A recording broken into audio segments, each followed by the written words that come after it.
Hello everyone, my name is Seth from Botanist Cool. Today we're doing some mini painting. We're going to be having a little fun painting this here. Juvenile Kraken. I'm going to be basing this juvenile Kraken off of the colossal squids in real life. And having a little fun with that. I'm also going to be painting this base, which is water.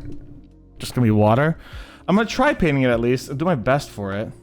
I think I could do pretty well. Everything's kind of set up new, as I've mentioned before. In my last mini painting video, technically. Where my hands used to be here when filming. Now they gotta kind of be like here. So you will see me like in a weird spot here and there. I also got new lights that will help illuminate everything around it. So a lot of good shit, a lot of good new changes, and I'm very happy with all of them.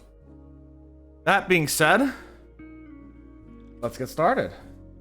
The colors I will be using today to make this colossal looking like a colossal like squid, they are going to be the following colors, including the water and everything like that as well. Oopsies.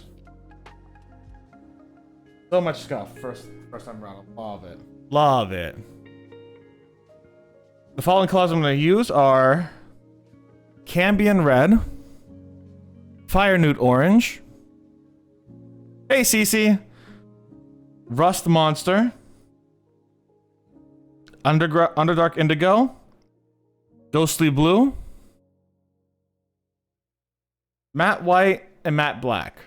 These are the colors I'm going to be using to mix and do my painting and what have you. Oh, and of course, Gloss Varnish for the watery vibes and the wet vibes and the blah, blah, blah vibes. I'm probably going to get another like 1 or 2 colors out later on for the inside of the tentacles. And actually, let's just get it out now.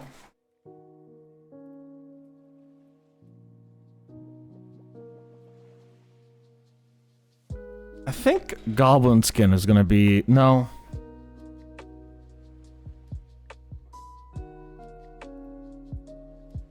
Actually, I am gonna try goblin skin when I get there. All of which are D&D colors from the Army Painter D&D collaboration. So I'm just gonna start getting started and see what we can make. Alright, so... if you guys haven't seen a picture of a colossal squid, look it up. That way you know kind of what I'm doing. I can't really show pictures in this format anymore, not easily at least. So I'm gonna try to mix a few colors, see if I could get anywhere between there. See what I could do with that.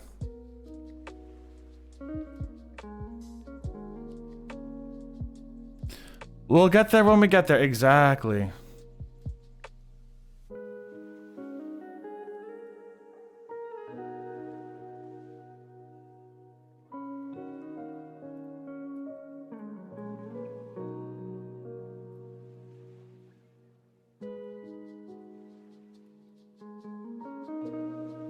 Alright, that's pretty red. Let's start mixing this shit up.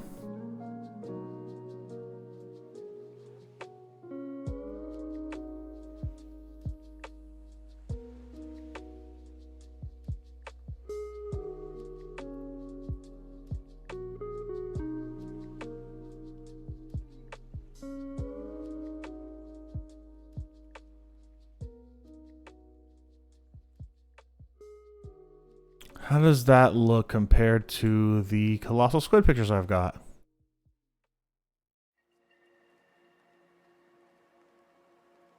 Actually, not bad. They're a little darker, but they're not redder, they're darker. I gotta add a color that'll make it darker, so I might want to add like a drop of like blue? Could work, honestly. Like a purple. Yeah. You know, I'm gonna try adding this Underdark Indigo. That gets pretty dark, but I only need like a mini drop. I don't think I need much, honestly. There we go. Opa. Also, hopefully you guys like the new painting pad. It's not actually like a painting pad specifically, but like make it look a lot better.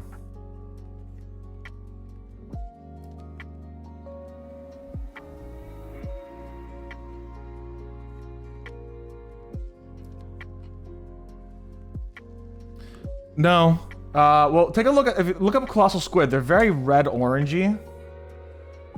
They're also pretty dark. I want to make it a little darker, actually. A lot of squids end up having this red-orange tone. And I kind of got to get it a little bit more orange and a little bit darker, which is the wild thing. It's a really weird mix of red and orange. And I don't have a colossal squid color paint. So I got to make one, essentially.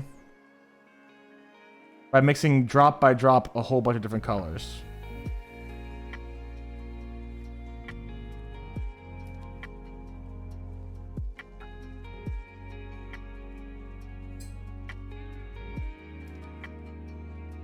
That's why I'm like, this is not the right color at all.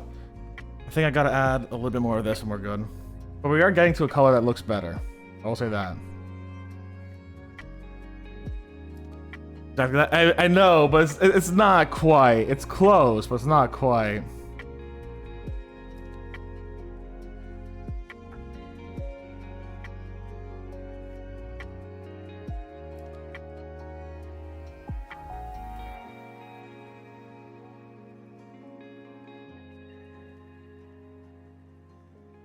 Ah, shit, I messed up. Alright. Made the color wrong. So, we're gonna have to retry it again. It ended up turning a bit brown. Not what I wanted. That happens. I'm not, you know, not a great color mixer yet. Oh, okay. Interesting. So let's just try focusing more on the orange. A drop of red. And there, see how it goes. Ruff of a capital wolf? Exactly. It happens, it happens. It's all about learning, baby.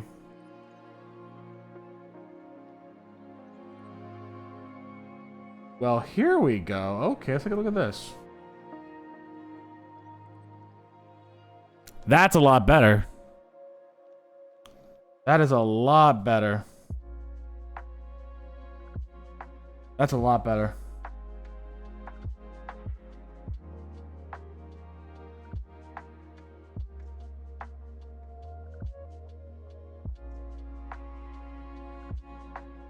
Might want to add a drop.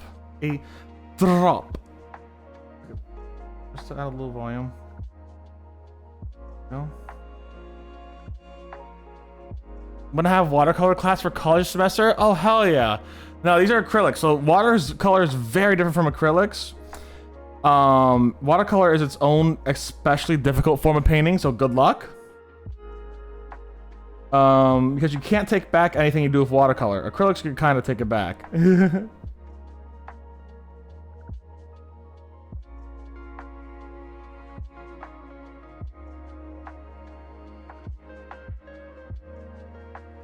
Try that now. Oh, that color right here. That's it. Look at that difference. It's a very slight difference. We can tell the orange and the red orange. You can tell that difference. That's the color I want right there. And I could dry brush a little bit of like a darker shade on it if I need to later on, and we'll be fine. But that's the fucking color. I like that color.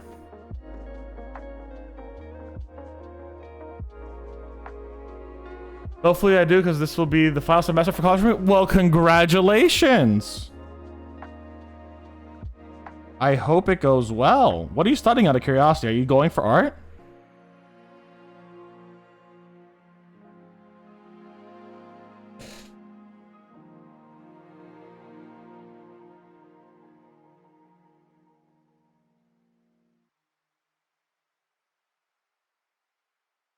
Final year of college, eh? Enjoy it. Enjoy it while it lasts, dude. Enjoy it.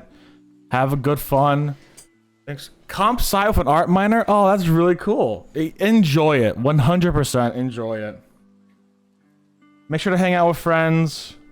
Make sure to stay into contact with them later on, too. You're gonna miss them a lot, trust me.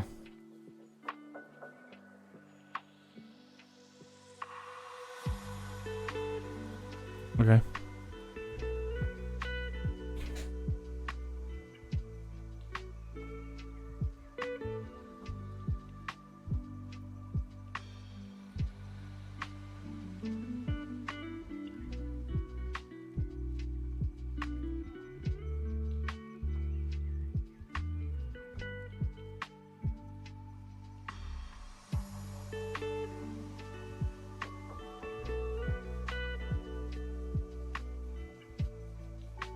Yeah, ads. Ads are a thing.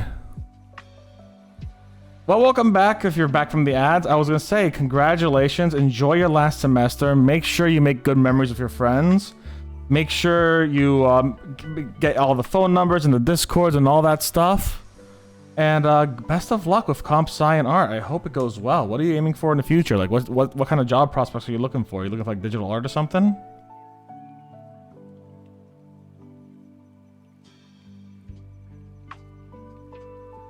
And make sure to have fun your last year as well. Obviously, don't go crazy party, but like, I mean, unless you're able to do that responsibly, but you know, have fun, enjoy yourself. It's one more year. You're gonna miss it when you're gone. Trust me. There's a lot I miss about college.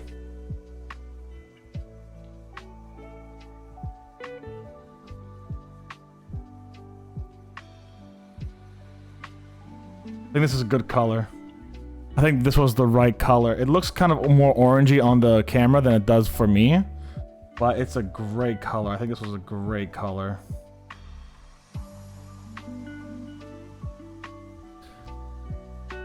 Being a president, so oh, fraternity, hell yeah, what fraternity? I used to be a fraternity member myself, but honestly, it took a lot for them to convince me to join on in, and it was a very like non-traditional fraternity. We did a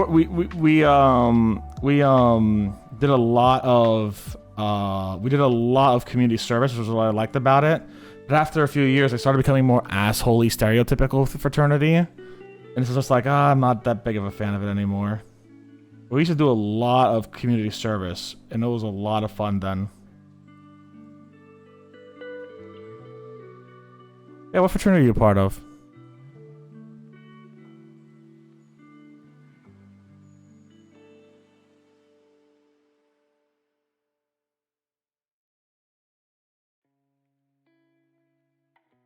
Digital art would be nice, also just vibing? Fuck yeah.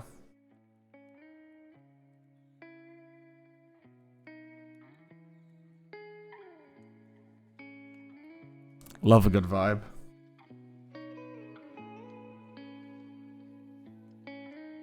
A bunch of nerds? Hell yeah. That's how my frat started out. But the thing is, my fraternity, when we were starting out, we were actually trying to charter in our university. So, originally, we tried to charter through, like, you know, doing services, getting people by saying, hey, we are a community services, we do have a whole bunch of nerds and all that kind of stuff. And that's how we tried to charter. We needed 40 members to charter, right? And we always had, like, 32 to 38 members, because we typically attracted really good people. And then a few people were very, very stereotypical partiers and drove off those good people. So we ended up always being around 32 to 38 members. So we never really chartered until the last year, where the partiers just super pushed for more parties and got a few other people to join on in last minute. And now I think the fraternity has 3 members in total, like a couple of years, like basically like 10 years later. So, kind of screwed themselves, in my opinion. I did get the cool Founding Fathers pin badge, though. Like, that's something that not a lot of fraternity members have for any of their fraternities.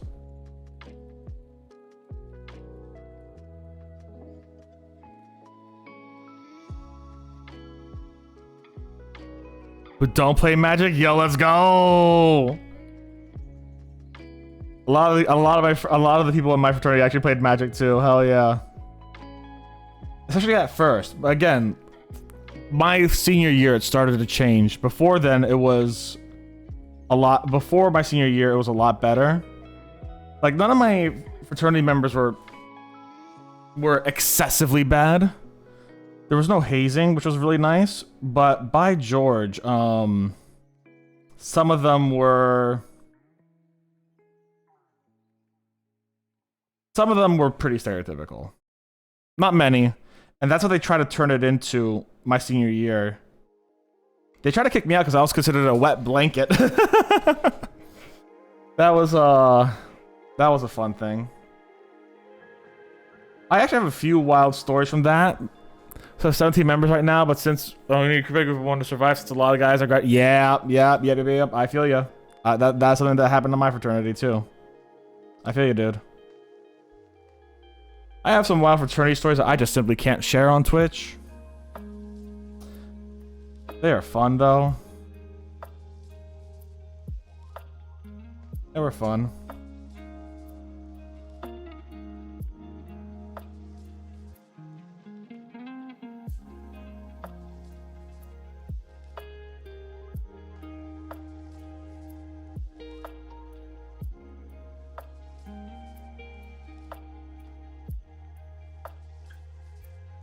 Half of them are the stories that, like,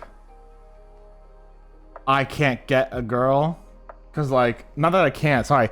They're the stories that Elijah likes saying when it's just like, yeah, Steph is a dense motherfucker.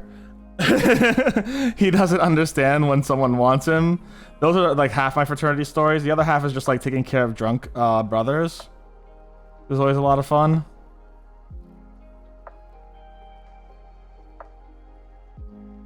Always a special time.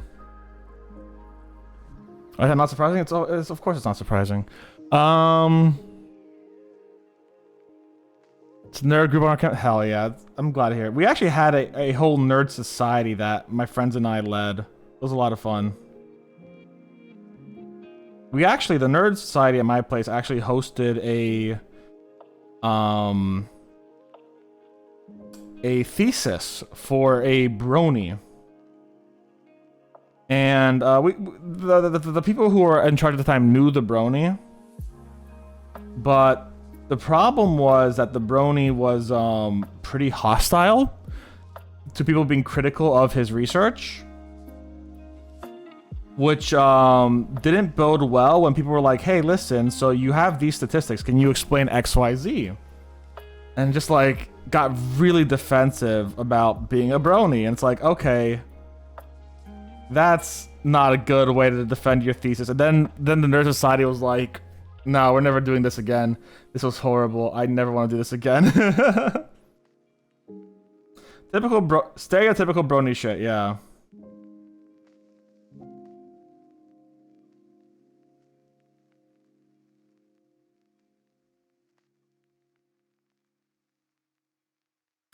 But we did have a lot of like fantastic members who, like, as an example, we had a few furry members who came and actually were like able to show their fursuits, how they worked, how the AC inside them worked, and all that kind of stuff, and how they were made. It was really cool for people who wanted to start understanding the furry community. We had a lot of people who came in who were just like D&D nerds, like myself, who hosted games and helped people get understanding how to do storytelling.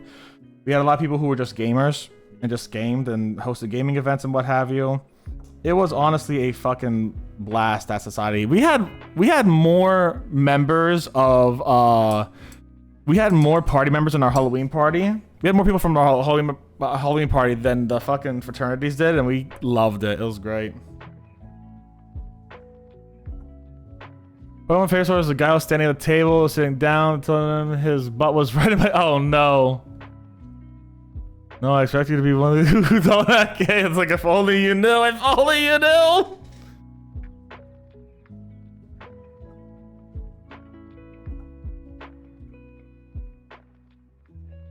If only you knew, secretly I am gay. Yeah, no, so there's still a few good guys from there that I talk to. Not often anymore. We've kind of went our own separate ways, but there's still a few decent people from there I talk to once in a while.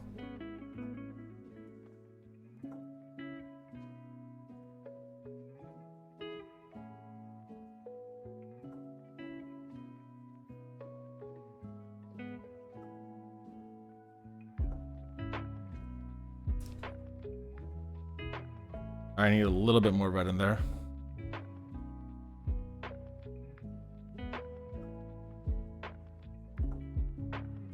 They got way too orange. I had to remix some paint because I just ran out, basically.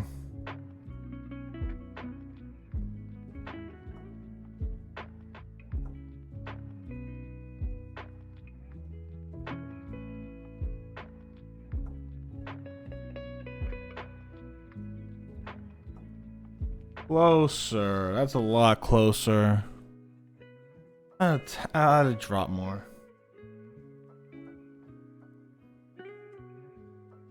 Not even. I literally just tapped a bubble against the paint and let it fall.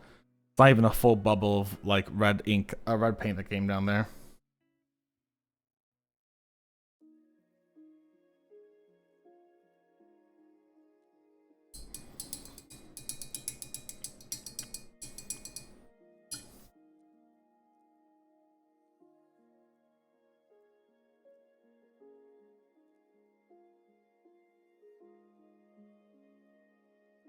Perfect.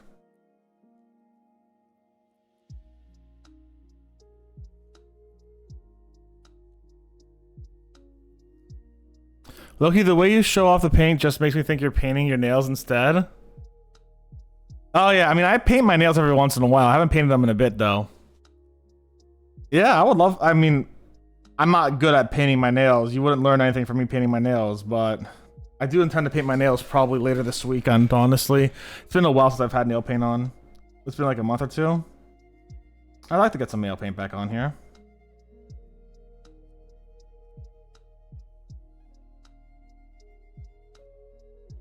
But also, the really cool thing about actually like doing a little bit of paint on your hand, for those who want to paint minis, this tells you how consistent and thick your paint is, and it also gives you a really strong color to understand how that paint looks. So like, as an example, that was my first color I didn't like. Second color that was really wrong. Third color that got a lot closer. And then now that was the color I wanted, and I could compare to that color, so I now know which colors I want. So if I do, like, as an example, if I just do this straight up on my hand, I can now compare all the future mixing colors right there. Any color I mix I want to try to put on here, I can compare it to that and see if it matches. Because now that's on my hand, it makes sense, I have that color, and I can use it to my abilities. So in all reality, doing a little paint on your hand, it also shows me how consistent it is. So like, you'll see the ridges on your hand or your finger as an example, and they'll have all these little ridges in there. You'll be able to tell how much you want to, how thick or how thin you want to make it, and how much water you want to add to it. So like this, I don't want to add too much water to, because it is pretty thin, but at the same time, it's thick enough that I'm happy with it. You know what I'm saying? Like, I don't feel the need to add any excessive amount of water to this. Plus, I have a wet palette, and the wet palette keeps it very hydrated, so I'm not worried about it.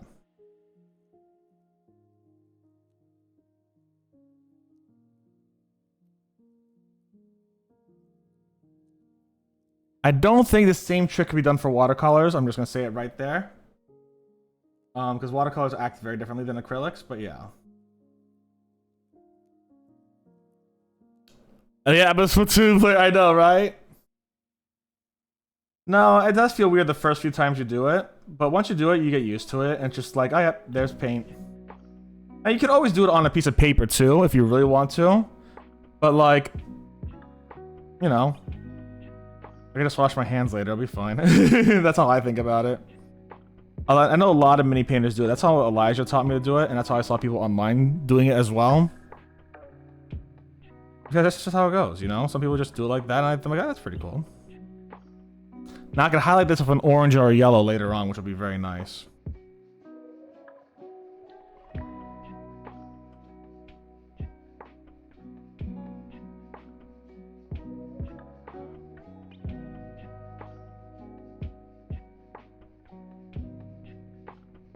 Alright, let me get inside this thing, because, like, there's an area in here I'm going to have to paint. I'm going to want to hit that very soon. Like, let's get that goblin skin out.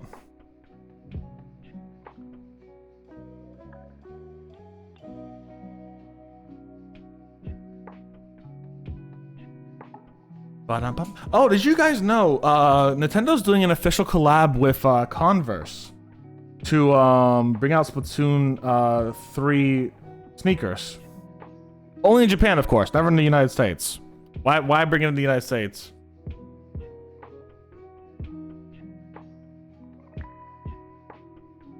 Oh yeah. What's your package having if you want to share? You don't need to share if you don't wanna.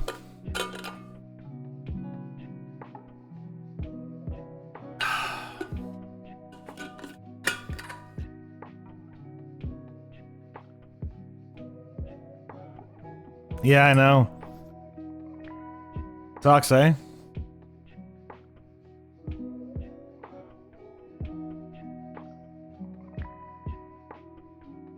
That's fine. An external. Gotcha. Good luck. I don't know much tech stuff, so I'll just say good luck.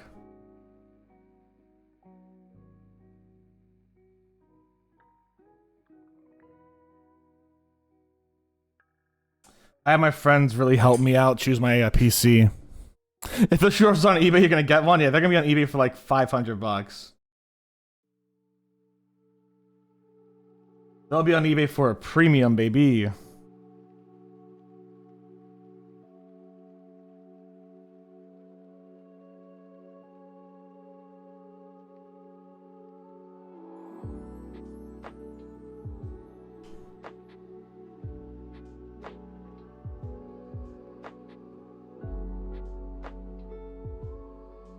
How to get Miller's husband to build both of mine because I'm clueless? Ah, valid. Yeah. That's what I did. I had my friend Joe help me pick out my PC.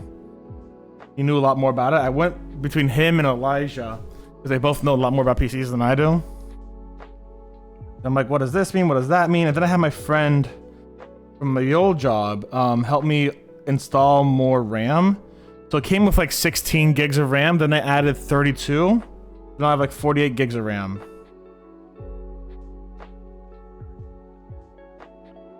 Pretty good color. Ooh, it's a bit... is that a bit too yellow? A bit too yellow, I think. Hold on. Let me take a look at some pictures real quick.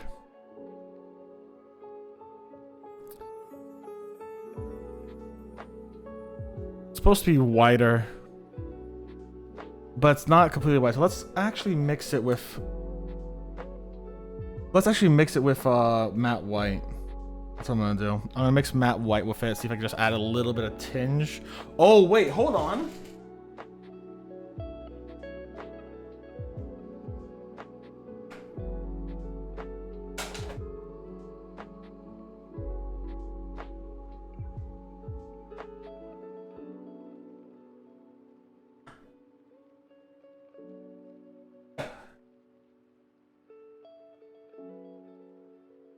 I might have a color that works. Skeleton bone.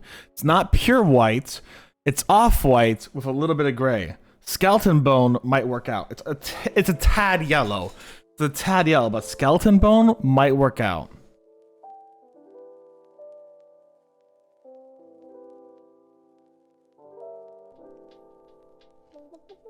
That might work out. Yeah.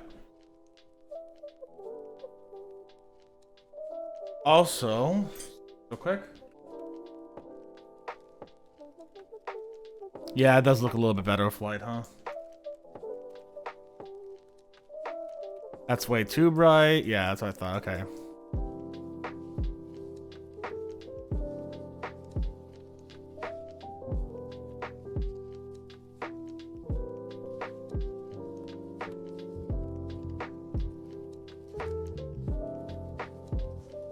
Yeah, that's what I'm gonna do. Okay. Probably add a hint of yellow or red to make it more peachy if that's needed. What I'm going to do is I'm gonna do like a dry brushing of purple on here later on to make that darker.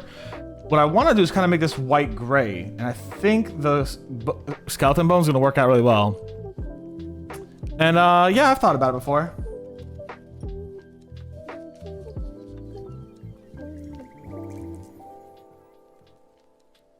Yeah, that's a lot better already.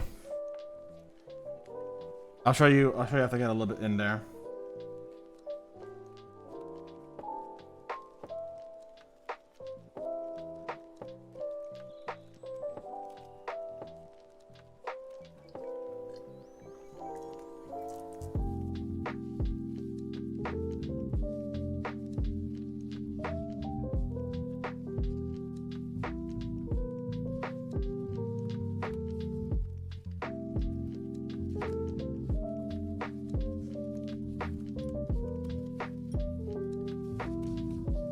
Yeah, that's better. Pepperoni and pepperoni, yeah.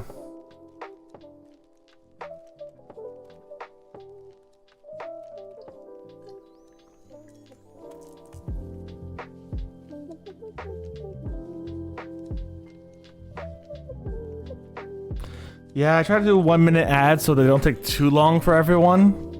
And only done once every 20 minutes. Because otherwise Twitch gets really pissy at you. And gives you a bunch of pre-roll ads. So people will end up having like 7 pre-roll ads. It's like, oh my god, that sucks.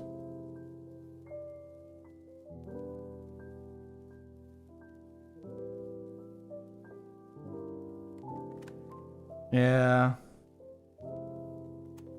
Plus the 3 cents that it gives me goes a long way to buying more minis.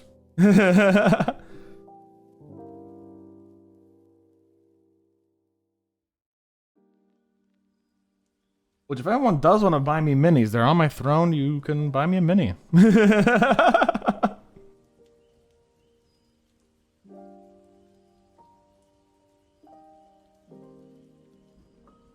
That is a much better color. That is a much better color. Like right there.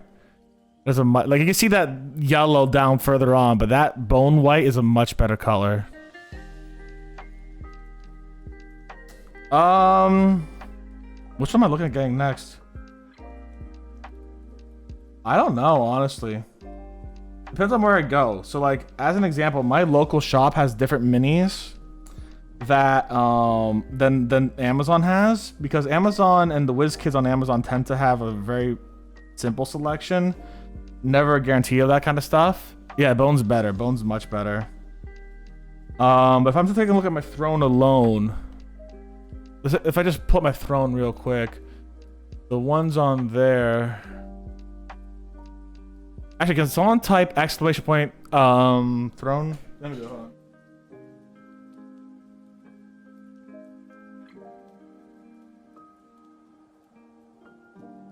Oh, thank you.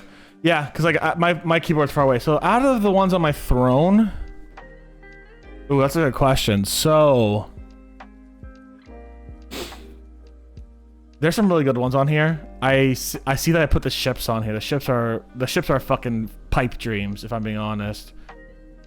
The red dragon, the young red dragon, I wanted to paint it to Fatalis one day.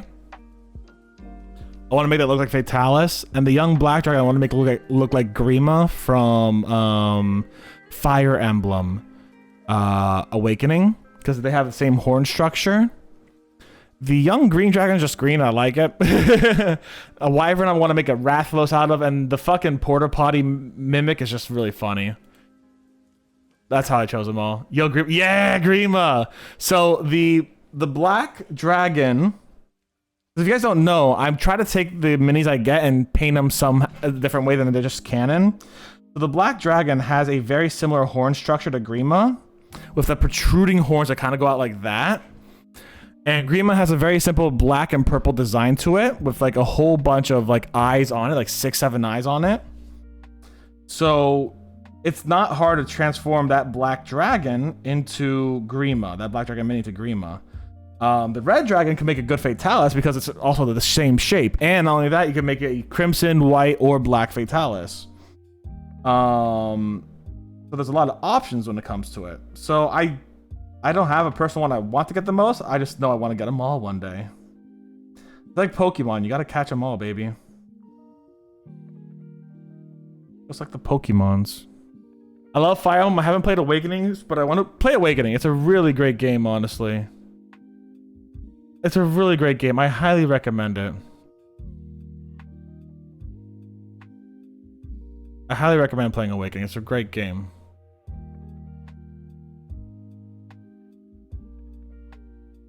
Oh, hold on. So let me take a look at something real quick. Yeah, you feel me. You got me. You understand me.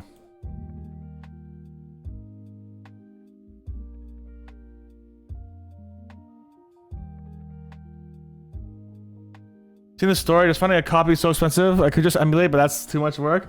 I think I still have my copy, honestly. I think I kept my copy and my 3DS. So I have it if I ever want to play it. I just can't stream it. Because 3DS doesn't have a way to stream. It's a lot of fun. I like it. The Morgans were great. my Morgan could literally kill Grima in one shot with a fucking bronze sword. I'm like, how the hell did she get so strong?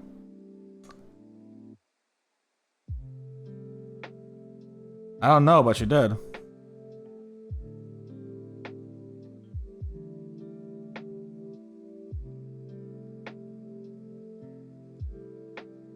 I could get a modded 3DS, but that's like hundreds of dollars that I don't have.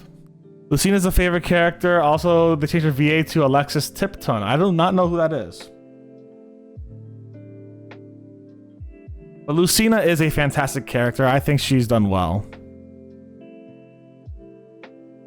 I know Iroh, she has a modded 3DS. I think she was planning on doing some 3DS games on stream. She never ended up doing it, sadly.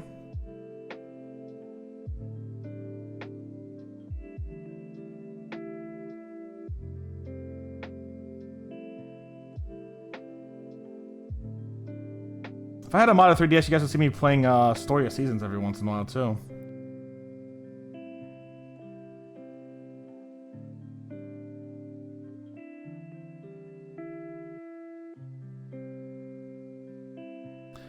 Yeah, she's alright to my knowledge. She just hasn't been on in a bit, from what I'm aware of.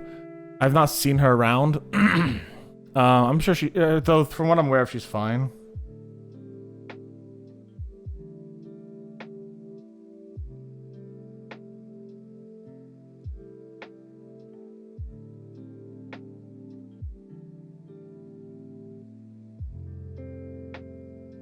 I see her active every once in a blue moon. Oh, okay. Okay. Oh, yeah, she wasn't engaged, wasn't she? I find it funny that Fire Emblem Engage, the Fire Emblem all about rings and engaging and stuff, has no marriage.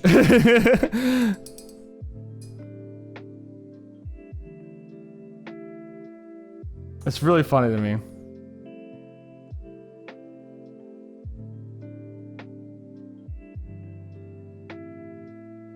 Alright, let's see if I can get the rest of that. Lucina has a good voice actors in general. I like everyone who's voiced Lucina so far. I love their voice. I didn't even know they changed, if I'm being honest.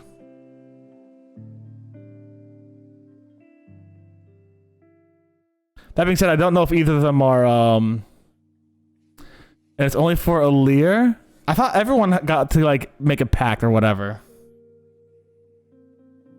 There's a whole bunch of rings for a whole bunch of people or something, right?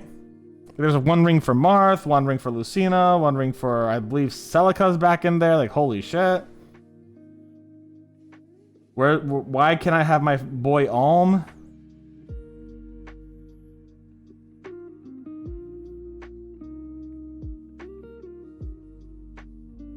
It's about 7 rings? No. If it's about the 7 rings, it's about the 7 rings of the dwarves from Lord of the Rings.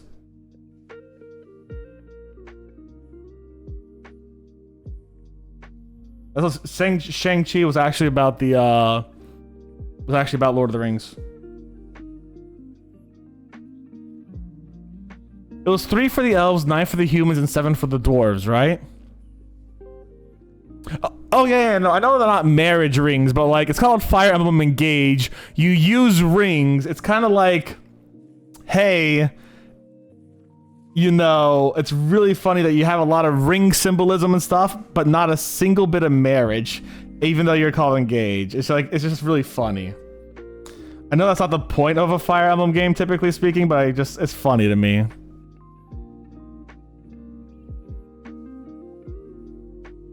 Now, don't get me wrong, getting married in these Fire Emblem games are fantastic. There's a lot of people to smooch, and it's great. Catherine in 3, they're called bracelets in the, oh my god. Catherine in 3 Houses was my choice to marry, personally. It always felt weird marrying students as a, like, 25-year-old at the time. It felt weird. Even with a 5-year time skip, it's just like, I don't want to marry my students. I used to teach. I don't want to marry students.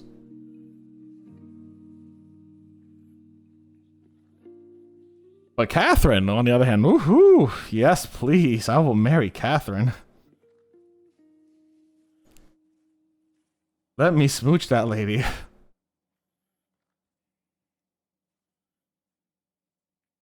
She will kick my ass, and I will say thank you.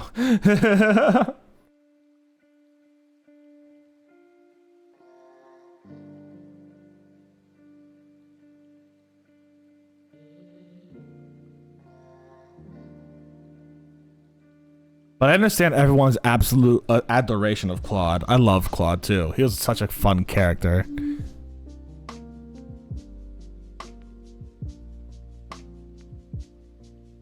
And I liked how Rhea and Edelgard. Yeah, fair enough. I like how Rhea and Edelgard really like mirrored each other very well.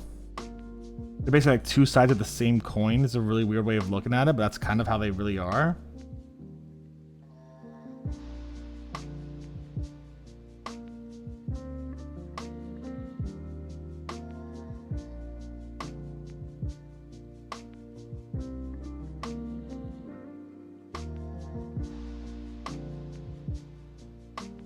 Claude is such a guy. Honestly, probably he wasn't gay. I know, right? Why wasn't make Claude gay? Come on, this man was born to be bi at least.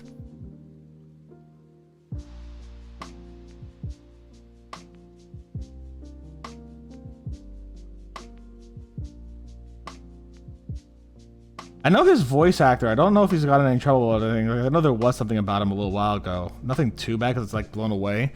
But I know his voice actor actually hosts like a voice actor online school for people who want to be voice actors or classes. I don't know much about it, but I do know he does that.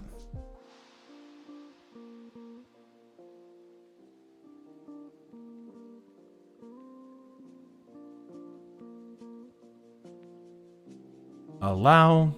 He was so queer coded from the start, yet no, I know exactly. He was very queer coded. I think the only queer options you get are Dorothea, Edelgard, and who was it? Who was? I think there was one guy that was. Alois? No, I forgot his name. Mercedes, thank you. Wait, were there no queer men? I thought there was like one queer guy at least.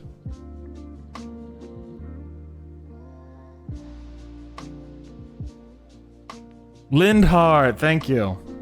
That being said, I believe it was Hilda and Marianne. That was a really big ship for like the communities.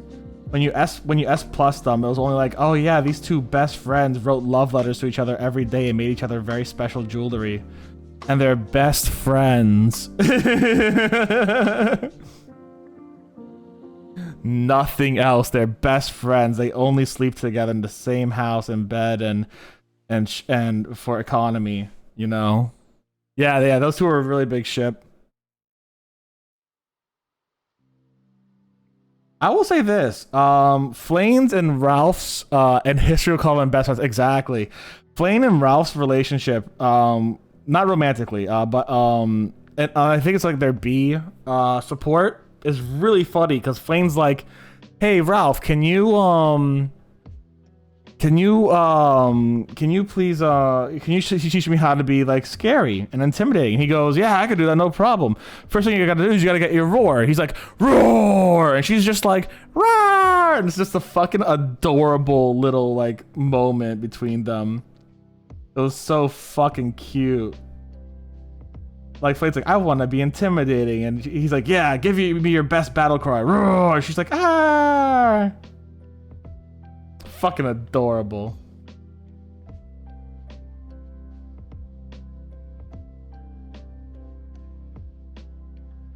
If it's not by Leth, I believe in Edelgard and Dorothea. Fair enough.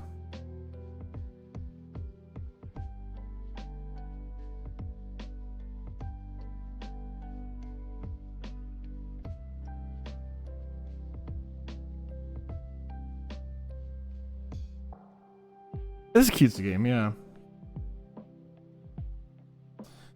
I know that like Three Hopes, I was always super sad at Three Hopes because yeah, you can kill by Leth, and that's really sad. I don't like that. I know that's not the true ending of Three Hopes or whatever, but like, I don't want that option. By Leth is awesome. I fucking love by Leth. Now we get to kill her and And the goddess? Like, hell nah. That was so sad. Didn't want that.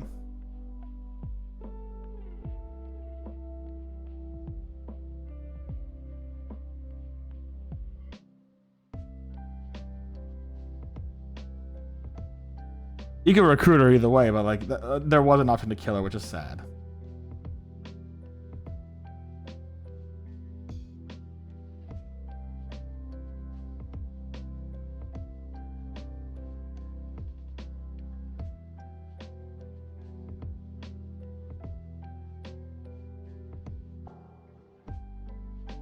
Hell, they don't let you in fucking Age of Calamity kill off canonically dead characters, but they'll let you kill Byleth? Come on.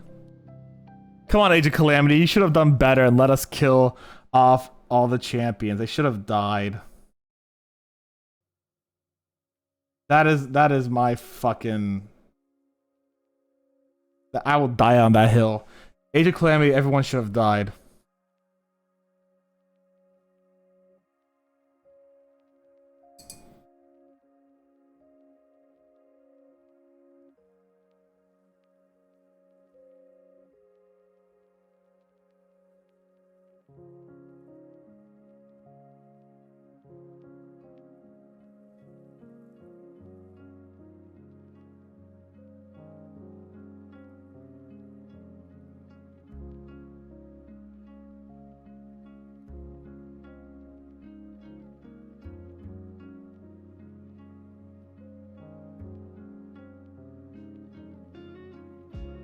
Don't get me wrong, I love myself some like time traveling shenanigans, but like, come on. Come on. Break my heart, cowards.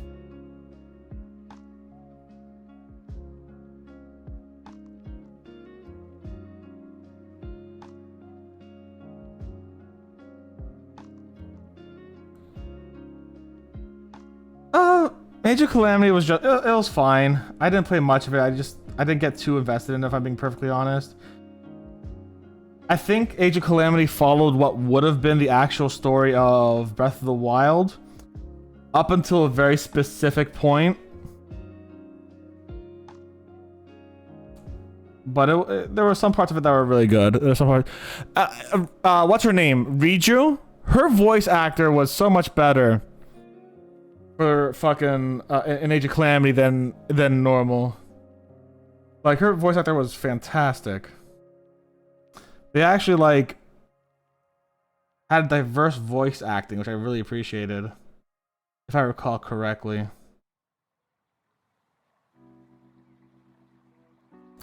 Yeah, Age of Calamity is a fun game to play. Story-wise, they're fucking cowards, though.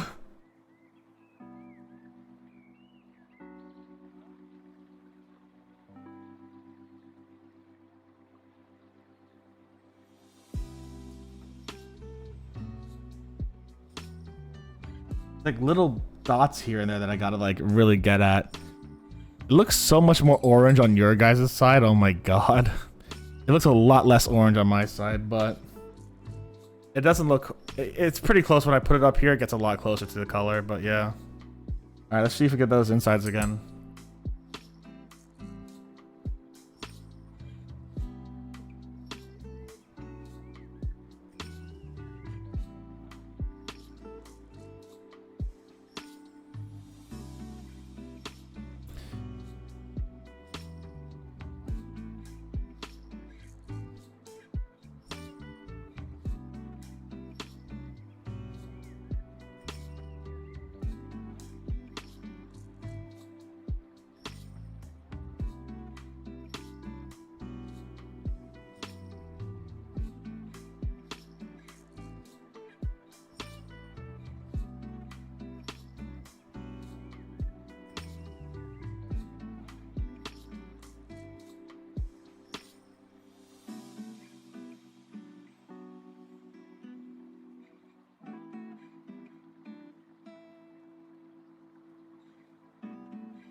Nintendo's storytelling is weird. I think they're really good at it.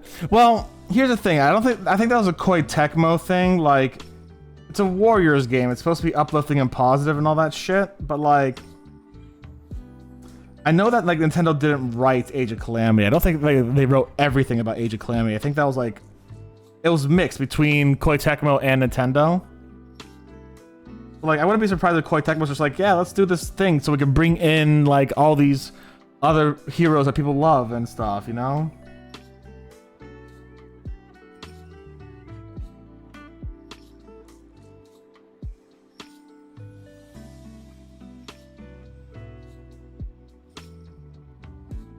That's also the first time we got a good look at like what would be Mommy Purah, which whoo, yeah, we all know, we all love Mommy Purah. Let's be real here, you know what I'm saying?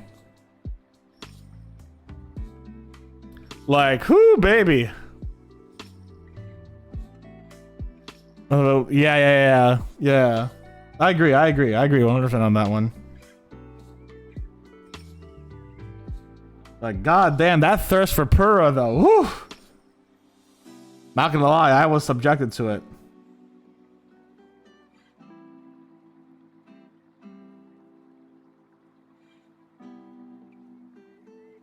I know, right?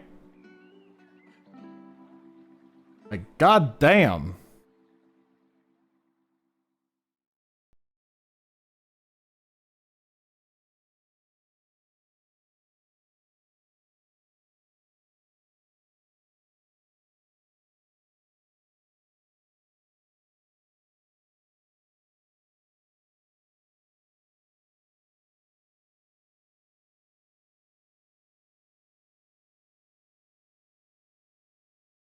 At the inside. The problem is these tentacles are like really squished together, so it makes it very hard to like get certain parts of this.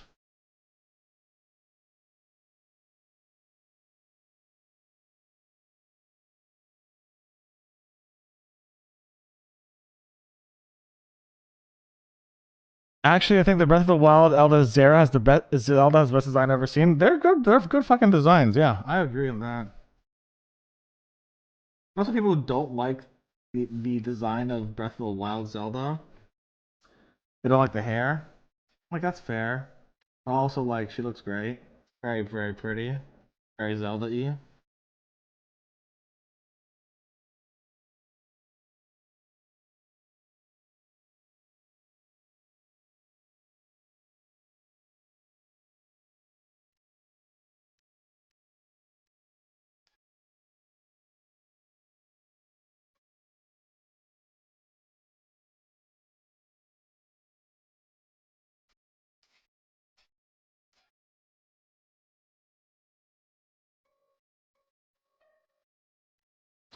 Would want more Twilight Princess designs. Yeah. I feel like these characters have been annoying.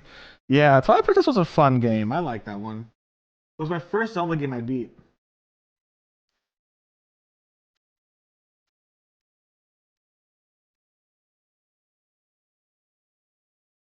No. Yeah, no, it was. I did not beat Wind Waker at that time.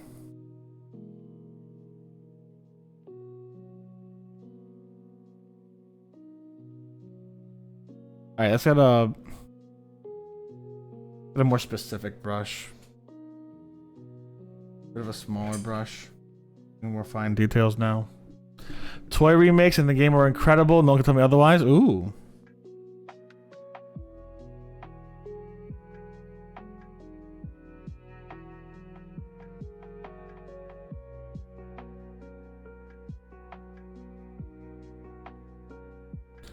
Oh, we're on Zelda now? So yeah, we're on Zelda now.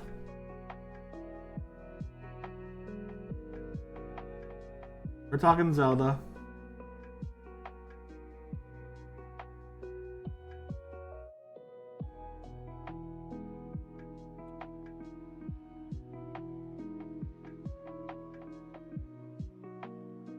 I mean, hey, that's how the conversations go. Goes from one thing to another, baby. That's the natural flow of things.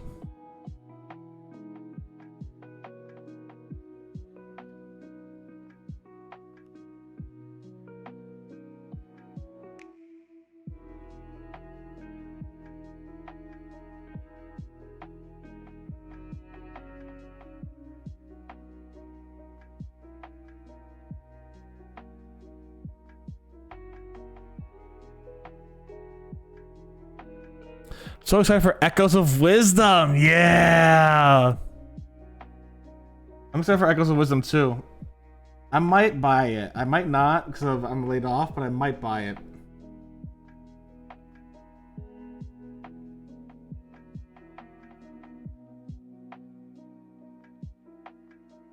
We'll see. We'll see. We'll see. I'm excited to see how it goes. What days are the Grand Fest anyways? If I recall correctly, they should be somewhere near my birthday, actually.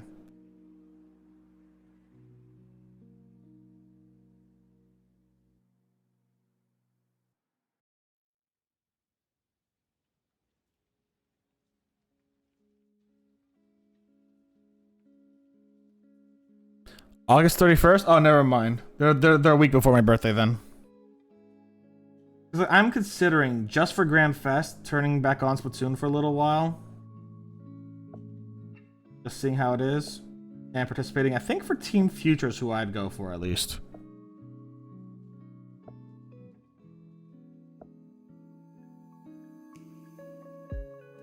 I have a feeling not a lot of people are going to go for Team Past. I think it's going to be a fight between Team Future and Team Present.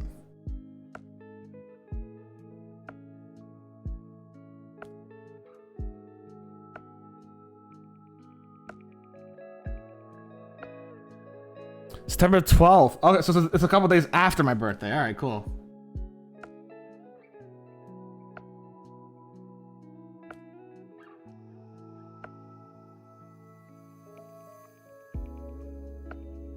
Yeah.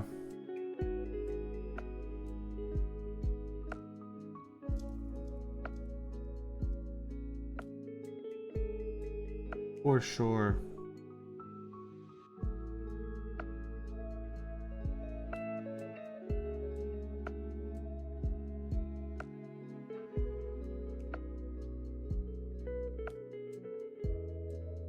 Team President for my own beliefs and the lesbians. You know what? Fair enough. The lesbians are a good reason. The lesbians are a very good reason.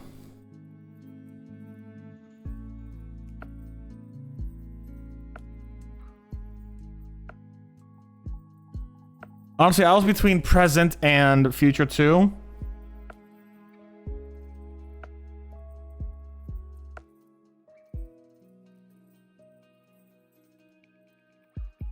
Basically what I'm trying to do now, if you guys can't tell, there's like these tiny white dots because some of this mini has like weird holes or bubbles.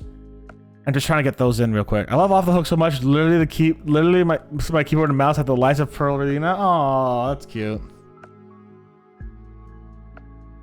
That's cute. They are very cute together. They are very cute.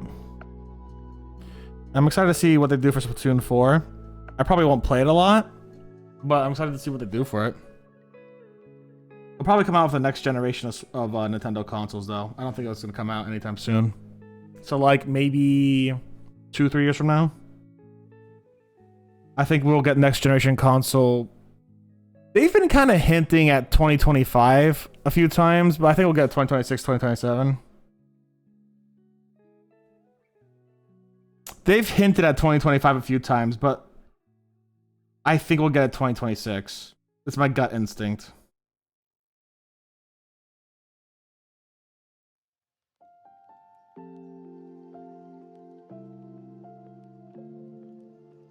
Last investment meeting was 2025. I got a gut feeling they're going to delay it. I have an absolute gut feeling they're going to delay it.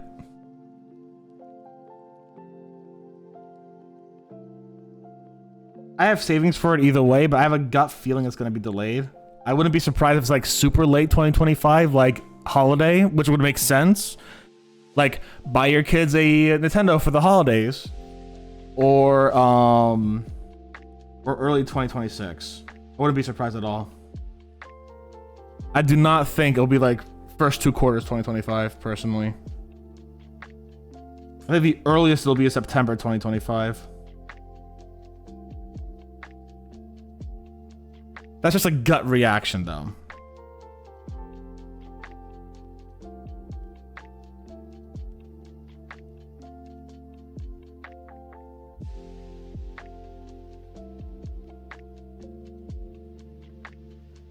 Yeah.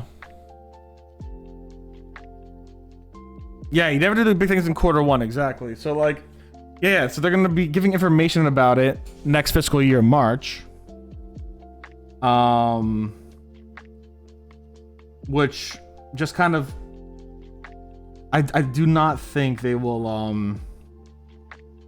I do not think they'll have it in 2025. It's just my gut feeling. I don't think they will.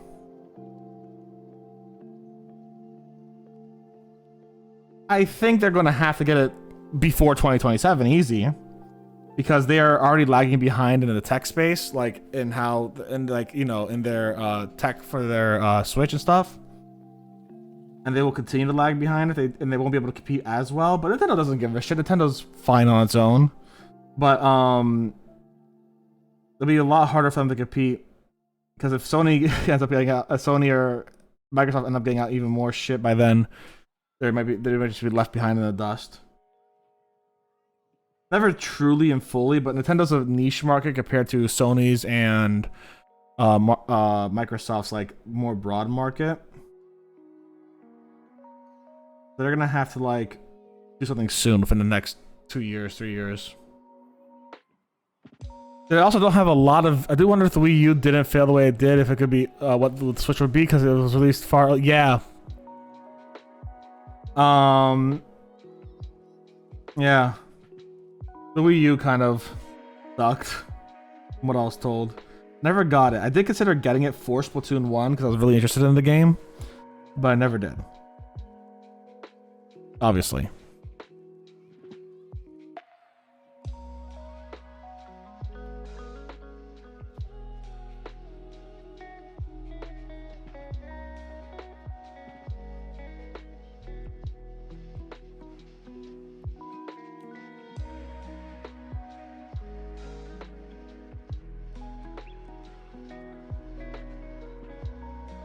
It's getting all these tiny little white dots here that's kind of pissing me off right now, because there's a whole bunch of them.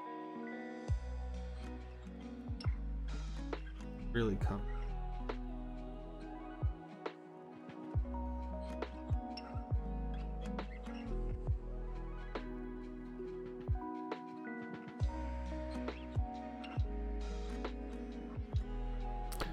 Just didn't get the right marketing for it. The actual console was really fun. It did some awesome things when you couldn't do it. Yeah, I mean, that's fair. But that's fair. I just know that everyone preferred the Wii over it. Or I'll say this, mass people, a critical mass of people enough preferred the Wii over it. Wii over it, not the weed, the Wii.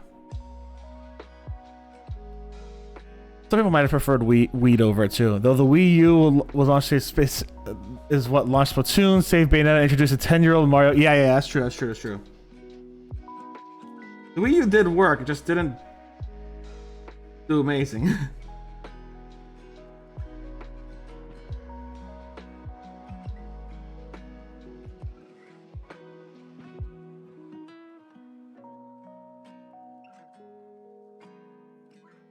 Oh yeah, I know the zombie game. I know there's a zombie game that actually let one person use the pad to like be these zombies and like place zombies around everywhere and shit. That's kind of cool. I like that. There were some innovative things about it. Don't get me wrong, but basically, the Wii U walked so the Switch could run. Is how I see it.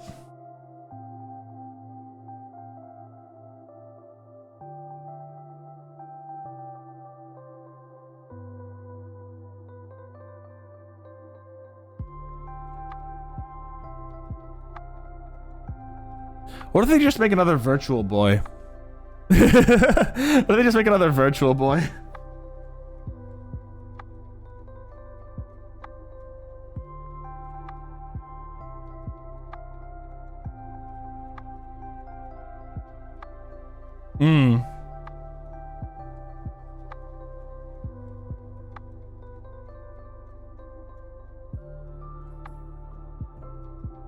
I think the thing that from the Wii and the Wii U era that they need, but they already did. No. They got to make it like the old-fashioned one. It's only red dots and shit in there. I have the VR Switch shit. It's not great. It's fine. It's cute. I like actually. I did like making the cardboard cutout for it, but like, fucking if they just bring back the Classic Virtual Boy. NSO Online, let's go. I'll say this. I also liked, is it the Virtual Boy I'm thinking of? Hold on. What's the name of it? It's that one VR set that only has like Mario Tennis on it. And it's really shitty red graphics and it gives you migraines. That's the Virtual Boy, right?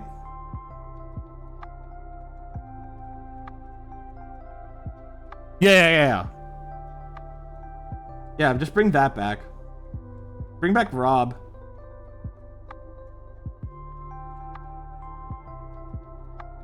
What I want back from the Wii U and Wii Air is the fucking prices on on ports.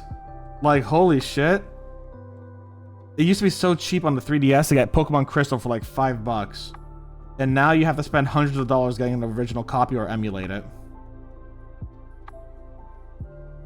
There's not many like legal affordable ways to get Pokemon Crystal or any of the old Pokemon games, except for what was the 3DS shop. And then they said, fuck that. I'm like, okay, cool.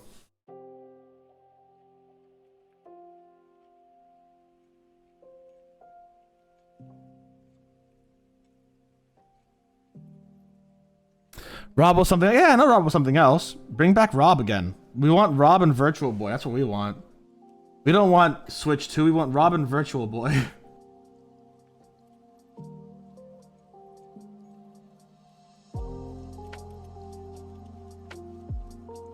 Yeah. Well, here's the thing. Even before COVID, fucking Pokemon Coliseum and Pokemon XD were like a couple $100 each. And that was for the GameCube game, obviously. Like, even before that, I'm not gonna blame COVID. I'm gonna blame the collectors and the fucking scalpers and shit. But I'm also gonna blame a little bit Game Freak and Nintendo because they do artificially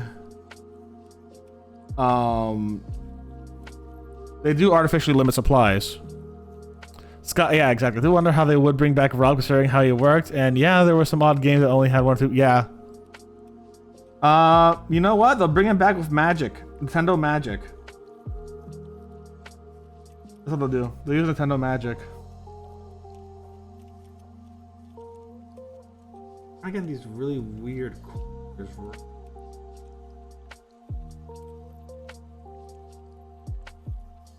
like in between the tentacles there's like these little ridges that I just gotta like kind of really get into.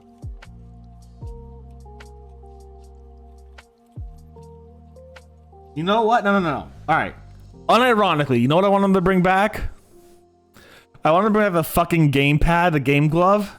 I want a gamer glove for my Switch.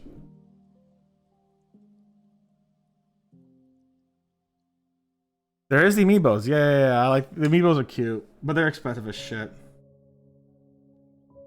I did like that they made amiibo cards for a lot of like the Animal Crossing thing. I think that was cool. The amiibo cards, the cheap amiibo cards. Like I would love if they made more of those. Yeah, bring back the Power Glove. Okay, bring back the Power Glove. You made VR. Bring back the Power Glove. I want the Power Glove back. I want to be a fucking hacker, super cool guy with a Power Glove.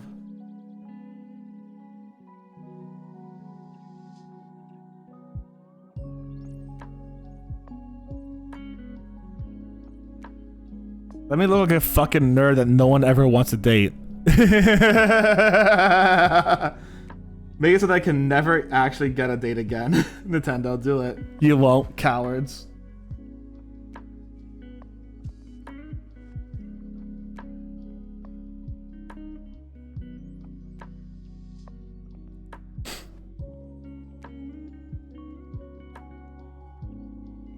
I believe in them, Loki. I believe they could do magic and make it happen. I think they have the technology.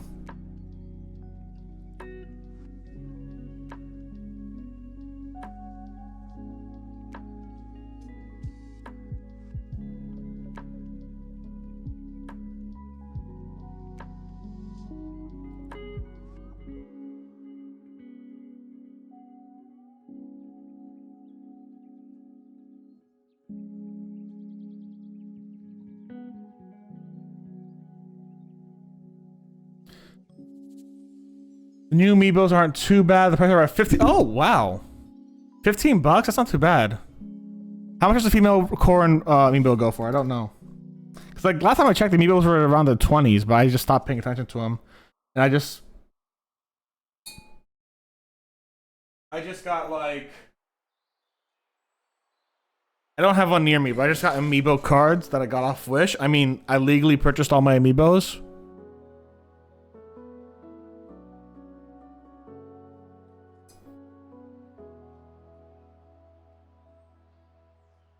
Actually, hold on one second.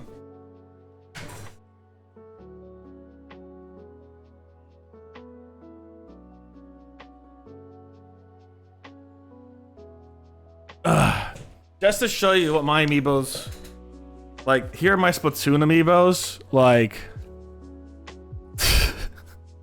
like, look at these beautiful Splatoon amiibos. They're so great.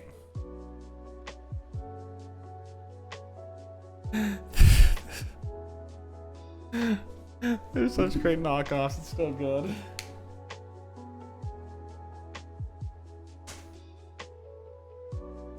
The art's cute, but this it's such fantastic knockoffs. I love them.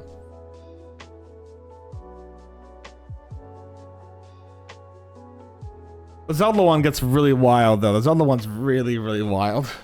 I don't have those with me right now. They're somewhere. I also have some Fire Emblem ones too, way back when.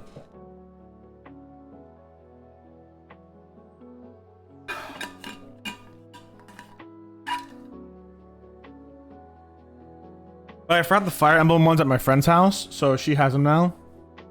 Now I'll never see them again. I need more bone. Thank you for that stretch.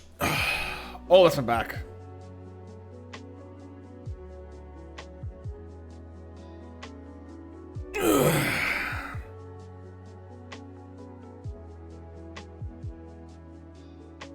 Keep in here.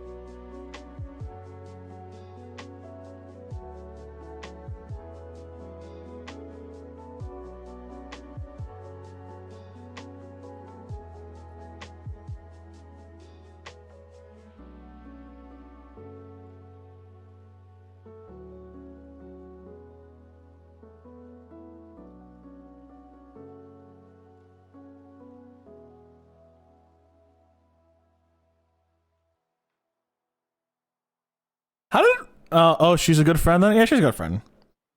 How did Foam Stars end up doing out of curiosity? I don't know. I've not kept up with it. How did Foam Stars end up doing?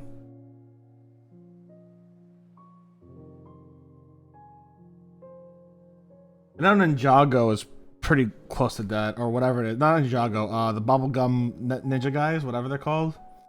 That's pretty close to dead, essentially.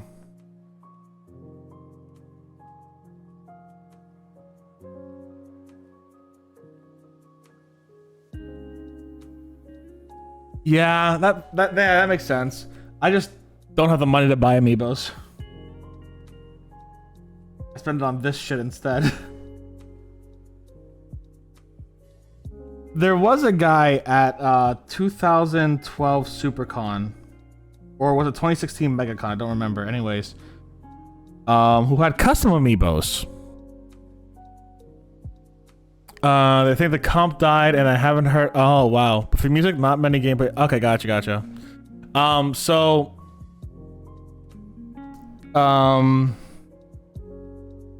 Sorry, what was I saying? Oh yes, there was this guy in, I think it was 2016 MegaCon. I think he was named Sexy Mario. It was a guy. A lot of self-confidence on this man. I'm jealous of him. This man was the entire definition of with attitude you could be sexy. And he had a custom Mario amiibo he was selling that had the NFC chip in it and everything, so it worked as a Mario amiibo. But it was him on one of those green warp pipe poles, pole dancing. It looks great. I fucking love it. Ninjala, steady player base. Well, I think the cop is dead. They're doing a lot of collabs. Oh, that's good. That's what it's called. But yeah, that guy was fucking confident on steroids, and I'm like, I want to be that confident one day.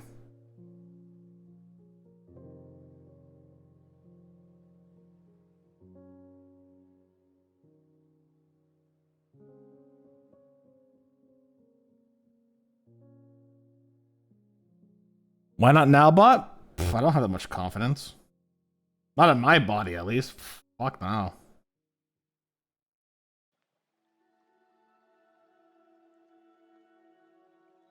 I cannot release a sexy Mario amiibo like that man can. That man was fucking amazing.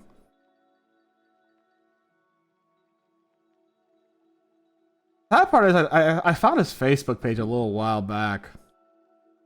He has a lot of really funny, sexy Mario Valentine's cards, which are wild. I'm sure that surely isn't. It's a fantastic amiibo design, dude. It was like my. If I was tempted to buy it, if it wasn't like $40 or whatever it was at the time, I would have bought it. If it was $20, I would have bought it actually.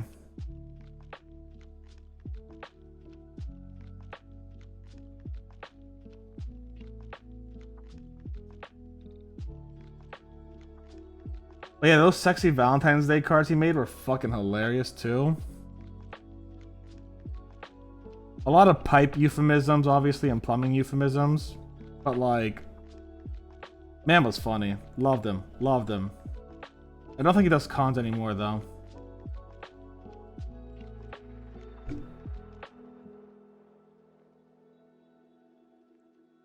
Funny side story. Started following this guy on TikTok for archery content because he loves archery. Found out a little while the dude was also a stripper. Yeah. He does art. Is this the same guy who does archery on the pole and does like pole dancing with it?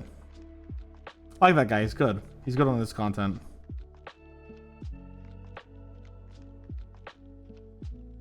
Talks about the different styles of archery. Yeah, I like him. He's really cool. He actually made a TikTok recently about the lack of archery representation in the Olympics, and was like, I would love to see more archery, like horse archery, like horseback archery, or quick draw archery, etc. And I'm like, yeah, that'd be awesome.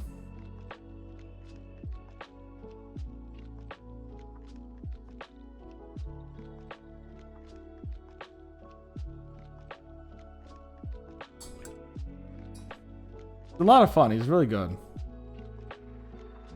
Okay, now I gotta hit like these really weird parts right here.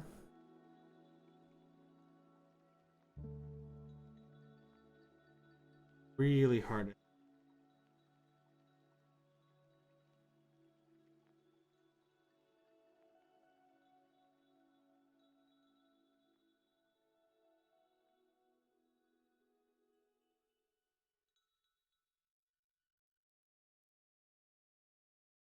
Ah, god damn it. Gotta be a little slower. Because the red got to a place I did not want it to get to.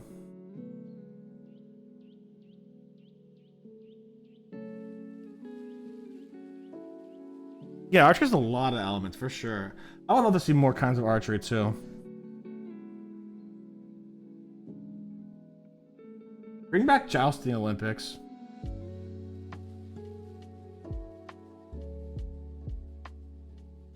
I don't know much about what happened with this, but apparently someone cheated their way into the Olympics, essentially. She was a breakdancer, I believe. And she basically, like, messed with, like, the criteria or whatever for, like, the auditions, if I recall correctly.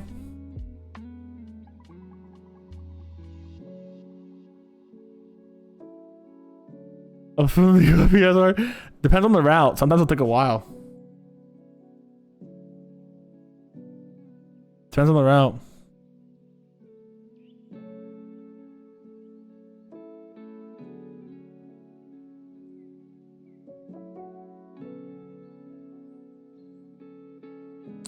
I heard she fucked up her Olympic performance for, to write a blog about sexism. I didn't know about this. So what happened was, from what I heard, I don't know much about her, and I haven't been into this. What it was that she had somehow like altered or made the auditions like bend in her favor or something like that.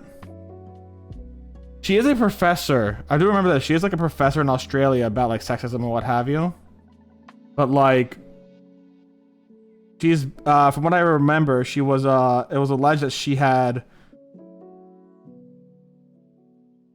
cheated her way into the Olympics by like messing with the auditions and stuff like that.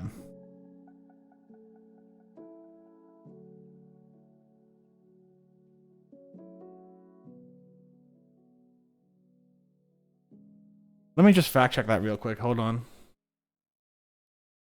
Oh, actually, yeah, I can do that real quick. Let me,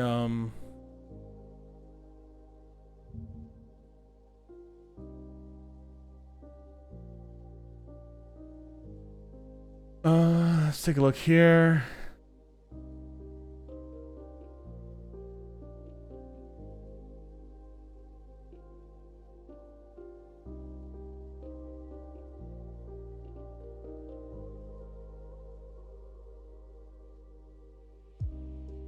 The hate is not deserved. That kind of harassment's not deserved 100%, but I am curious if, the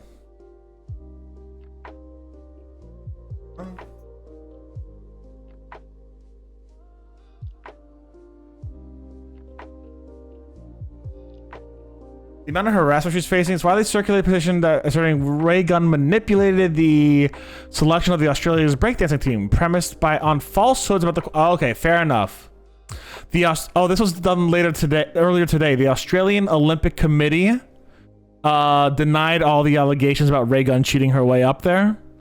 However, yesterday they were talking about the people were speculating that she had cheated her way in there or manipulated the results.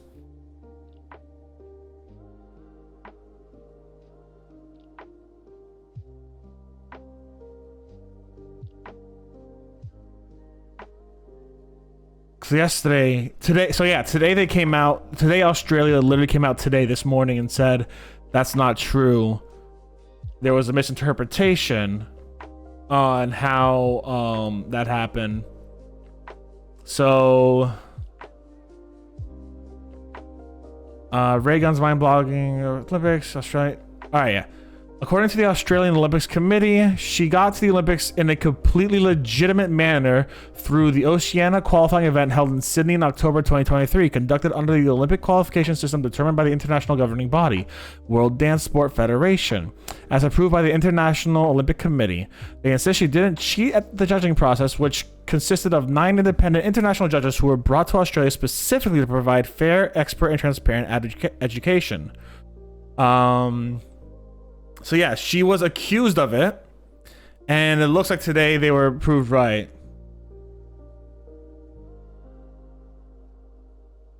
No, you're good. You're good.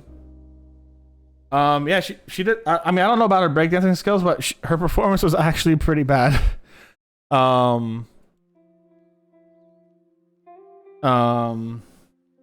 think that's why people were like accusing her, because they had seen other Australian performers who had auditioned, and they're like, wait, how did she get in if these other break dancers who were like also very talented and well practiced did not get in? You know what I'm saying? But yeah, that doesn't make sense if she's trying to make it as like a point to it, because like she is a professor in sexism and equality and social justice, so that would make sense. But in order to make a message, you kind of got to make it clear. She did not make a clear message. She did not make a clear message. But she does not deserve the harassment she's getting. 100% not. Not at all. The harassment and hate she's getting? No. If she cheated, she deserves to be called out for it. But the Australian Olympic Committee says that she did not cheat, and I'm going to trust the Australian Olympic Committee on that, because like, fair fucking enough. But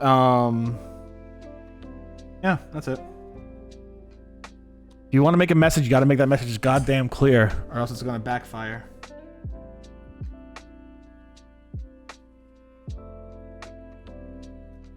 Really getting these inside bits, it's getting really hard now, actually. But yeah, she does not deserve the online hate she's getting. I hope it dies down for her and she can just go back to life like normal shit. Her goal was to make the techniques look routine that didn't look good, so she could score high in a technical sense but low in a look sense. But the issues she is focusing on, sexism when it wasn't going on, is a major issue both men and women face now to go through the artistic routines versus technical routines. And there was so much, yeah. There's a lot of if that was her point, she took an approach that didn't tell people it was her point. And you can't make a point without communicating said point. Like,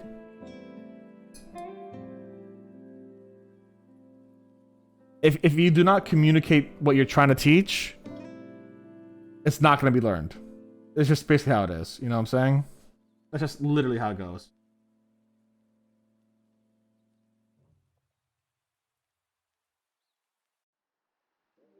Not her fault that people are acting like shitheads. But, it's not her fault that people are acting like shitheads. That's it. That's just it. Though I wish she was able to talk about that, do that messaging in a way that was less harmful towards herself.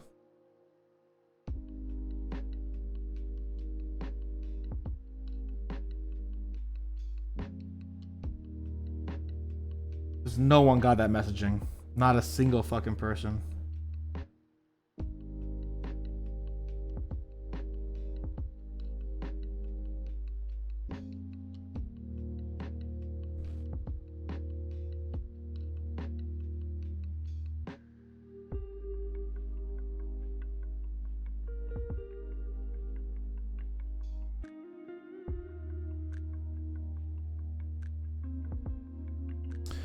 And her blog could be well written since I think she hasn't gotten it out yet. But yeah, I do think people are over. Yeah, they are they're overreacting. If her routine was bad, whatever. If she has straight zeros, that sucks. But like, holy shit, like, don't bully the poor woman. If she cheated, give her the appropriate response, not being assholes. You know, condemn the cheating. Don't be a fucking bully.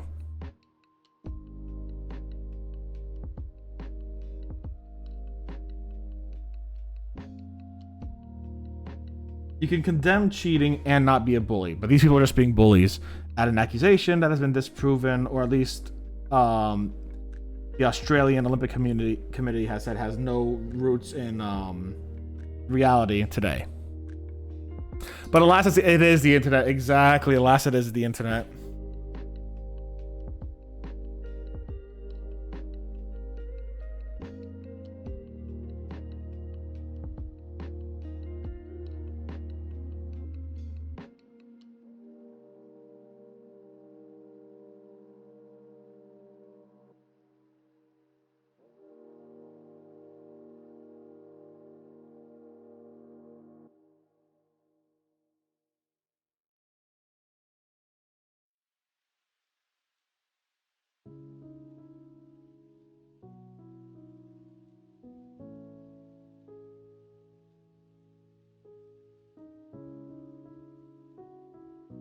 Even if she was cheating her way up, nothing was done with it. Yeah, no. That's what I'm saying. There's an appropriate condemnation for cheating. Bullying is not that appropriate condemnation. That's it.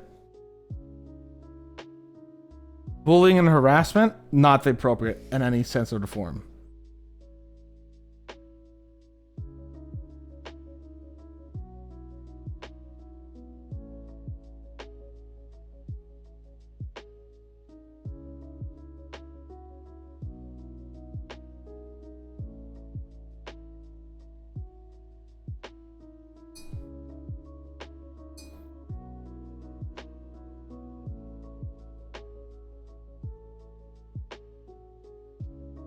Alright, how's this looking?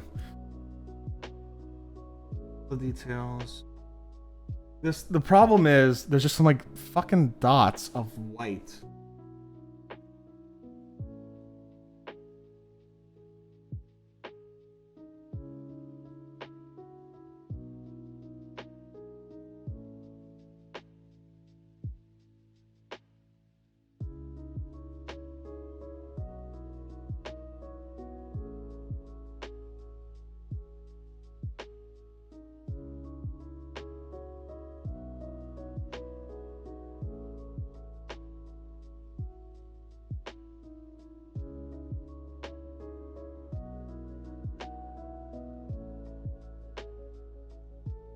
Has been a show of silliness and fun for the athletes, horror choices, and higher up.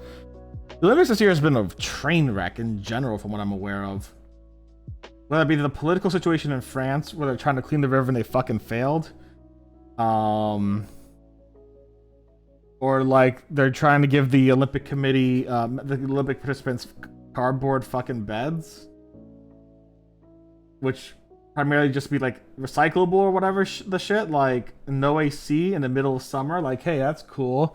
Let's you know, like the Olympics have been wild. I stopped paying attention to the Olympics because like I used to like the Olympics. One of the countries that competed wasn't illegally allowed to. Who's that?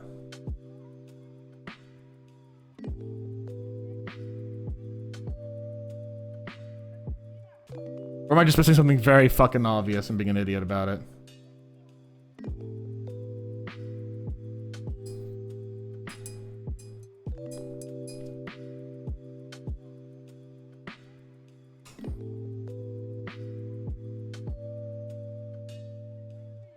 Oh yeah, fuck Israel.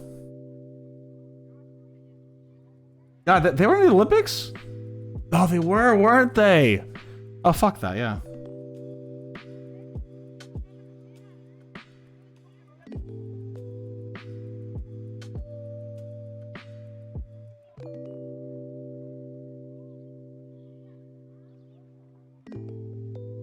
Yeah.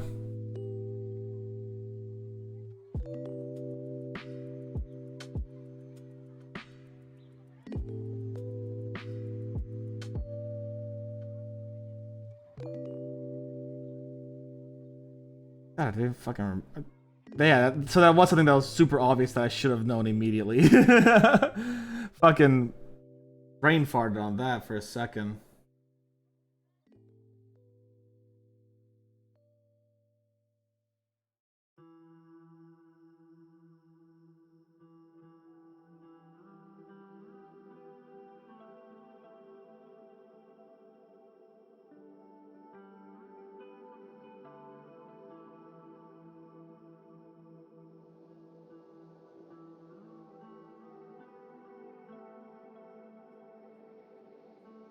That's the best I'm gonna get it. Looks good. Fan pages, but athletes either made fan pages for chocolate muffins, made TikToks together. That's awesome. That's good to hear. What did I want to do next?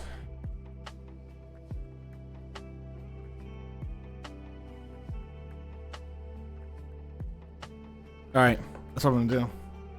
So I'm gonna do something a little weird. I'm gonna take a little bit of coal. All right, so let me put the colors that I'm actually using on the side, because like I said, there's a lot of colors I was gonna use in the beginning of this video. I didn't end up using all of them. In fact, I only used a portion of them.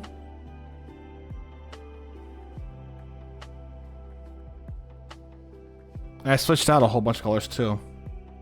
So I'm gonna try something really quick. Yeah, those cardboard beds. Yeah. I'm gonna try a little bit of cobalt red. What I'm gonna do with this cobalt red, I'm gonna mix it with a bit of purple worm and really water the shit out of it down to make it almost like a wash. Like I'm gonna literally put a singular drop. There we go. Not even a fucking drop. I'm gonna put a whole bunch of it. I really didn't watch those, just as too busy. Yeah, you saw the meat. Exactly, same here. There was that one guy from Turkey who shot with nothing on there. He became like a fucking John Wick character for everyone. Everyone fell in love with him.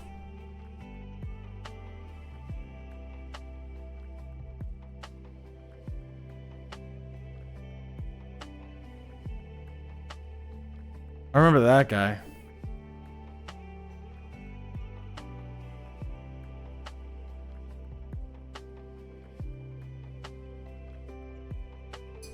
Yeah, the guy from Turkey? Yeah, the guy from Turkey.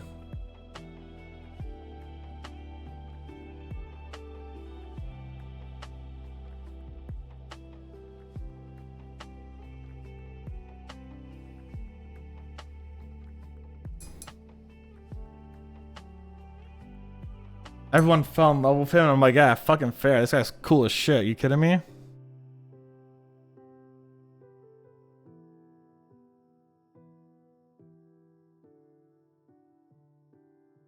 Fucking up second place with no fucking like attachments or whatever. Like, good on him.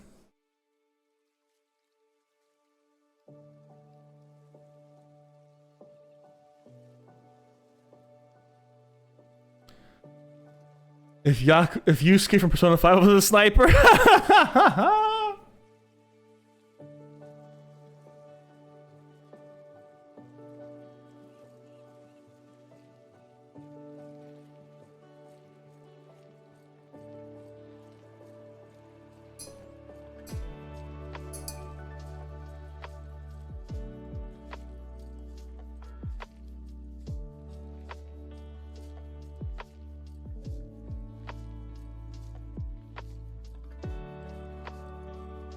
Alright, let's try this out. See how it looks.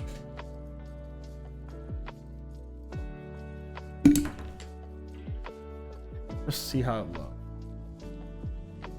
Put it in the crevices first.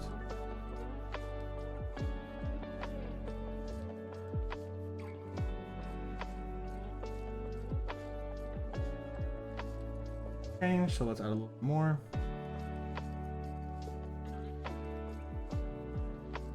Actually, you know what? Do like this.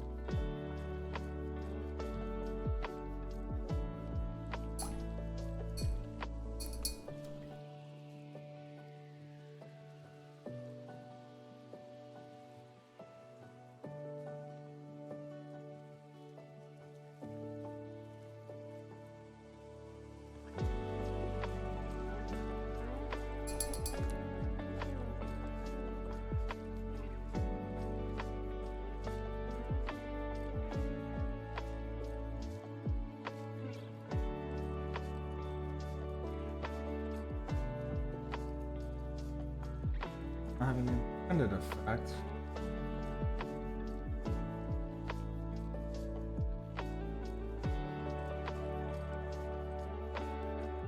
You know, let's just try it like this then. Let's try. Hell yeah, get your package. Try that color. Basically, I'm just trying to mix colors, seeing if I like something right now. Just testing things out real quick.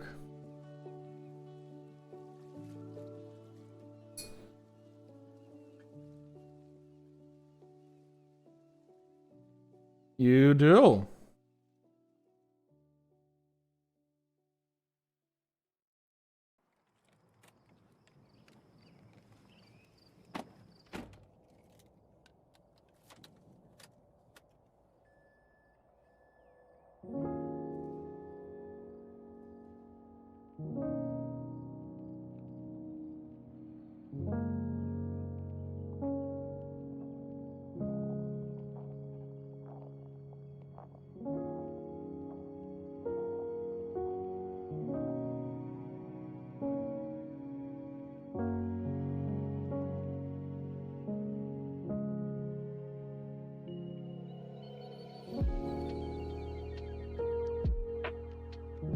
It's a great joke.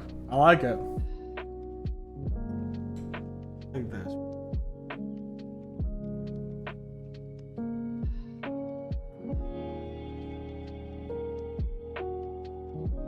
No.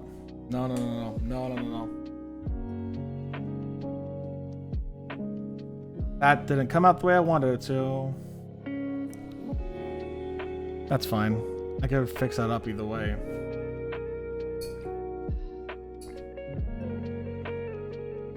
Alright, let's try the other color then that I was looking at.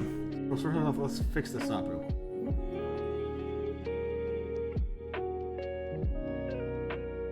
Look at that other color.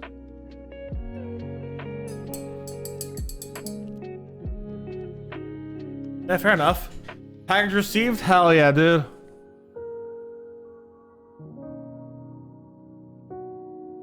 Let's try this color.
All right, let's try this out. I'm gonna take a smaller brush. Get a little bit of that paint. I want to see how it looks like it.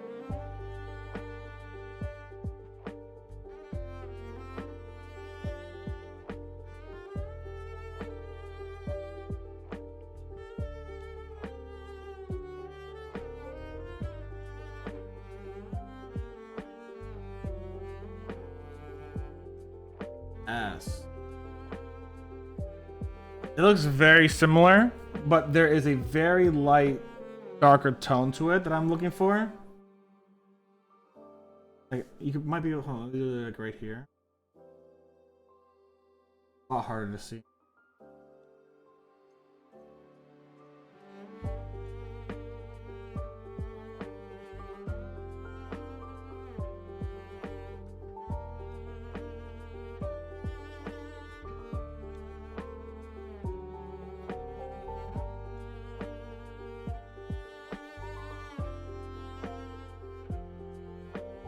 Thank you for the lurk, Loki.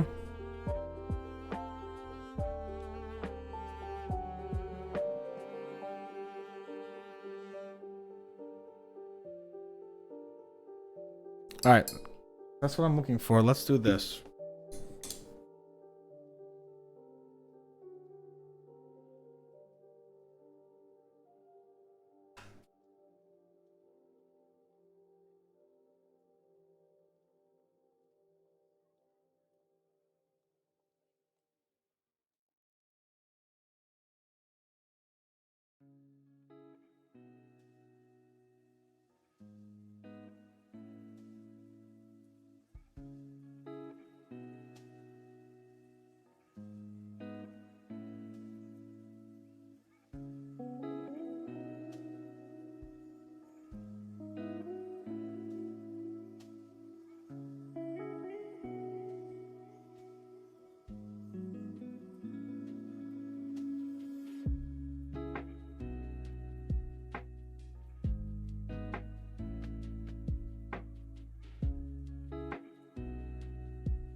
All right.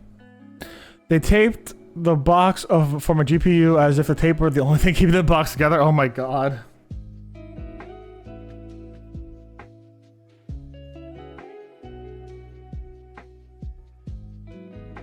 God, a little bit got inside, huh?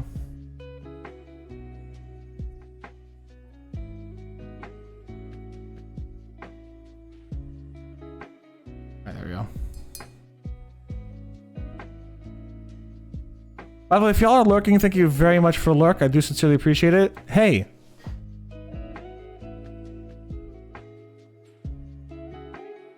Do me a favor and hit up my YouTube. We're at 679 subscribers. I'd love to hit 700 by the end of the year. I definitely think we could do that. So if you can, just go and sub. I'd be extremely grateful. Thank you. All right, let's try actually making that divide deeper.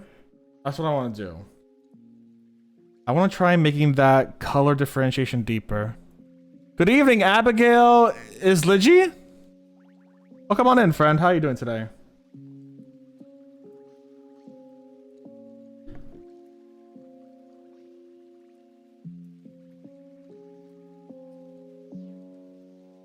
And thank you, Cece. I appreciate it.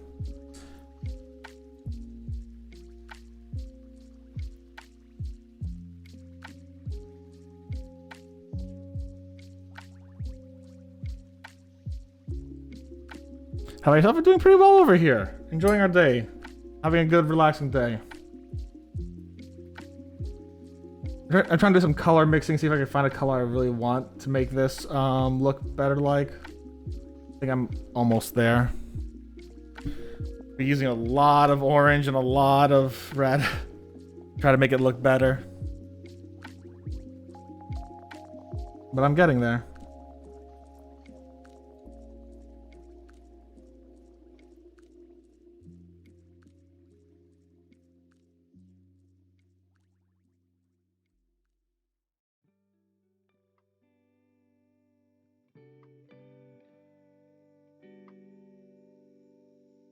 Good color.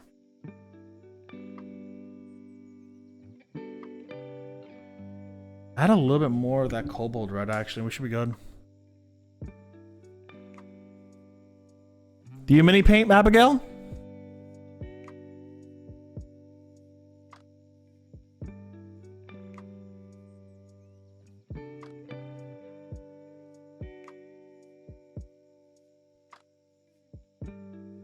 I'm still crying about those Platoon Converse shoes. Yeah, valid.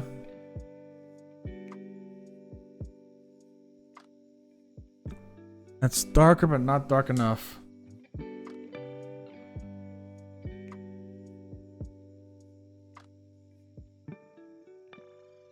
We're getting there, though. We're getting there.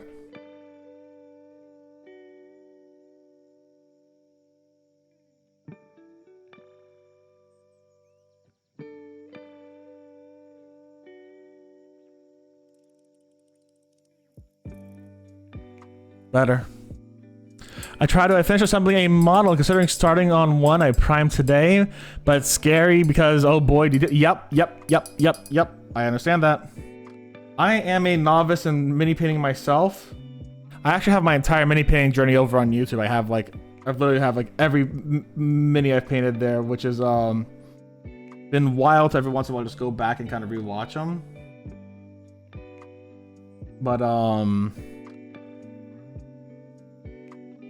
yeah, I just started mini painting recently too.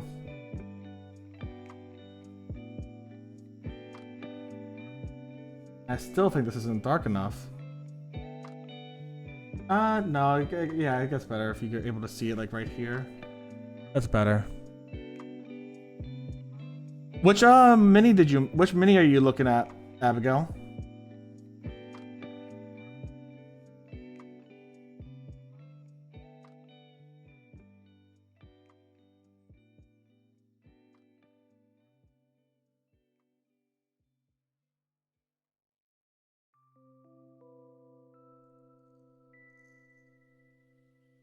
Oh, there's an ad. Okay, hold on.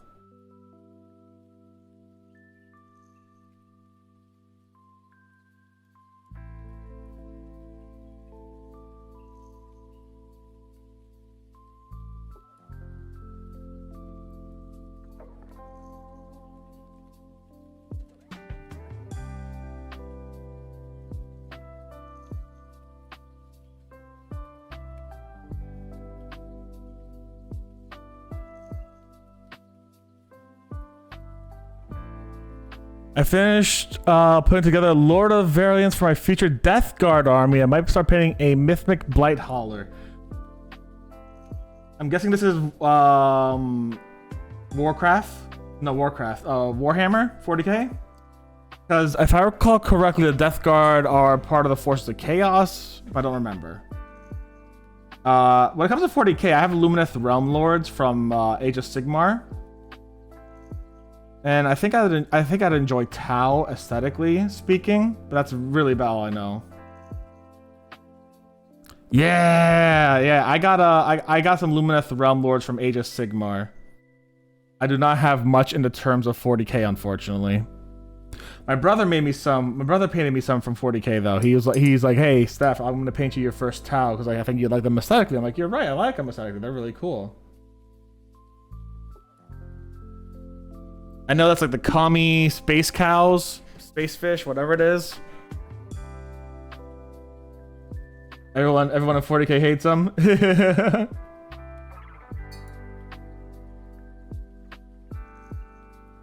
you want to share your progress, we have an art page on the Discord, by the way. You can always share your progress, !Discord, and hang out with us and share what you do with your minis.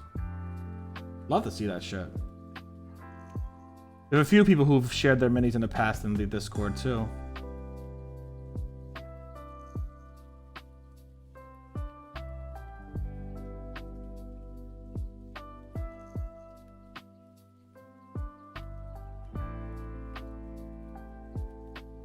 I zoned out and heard space cows. Yeah, Warhammer 40k, they're like communist space cows is what the Tau are.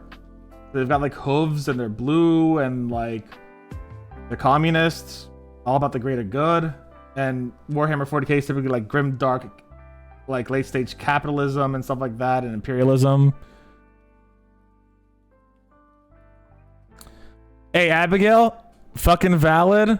I'm a novice at this shit. Like, I'm not great at it either, friend. But I get you. I get you.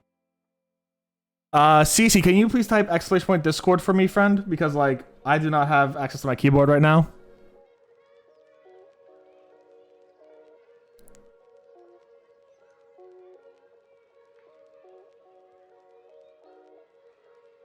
And if you want, Abigail, feel free to leave a follow. I try to mini paint as much as I can because I like mini painting a lot, and we just talk about stupid shit here. We're talking about Legend of Zelda Echoes of Wisdom a little while ago as well. Well, thank you very much, Abigail. If you do like this painting, by the way, ! YT, my YouTube has all my painting VODs and painting videos. I always do like a little video of everything to kind of like talk about what I learned during that painting and stuff like that. Go subscribe to the YouTube. I'd be extremely grateful. ! YT.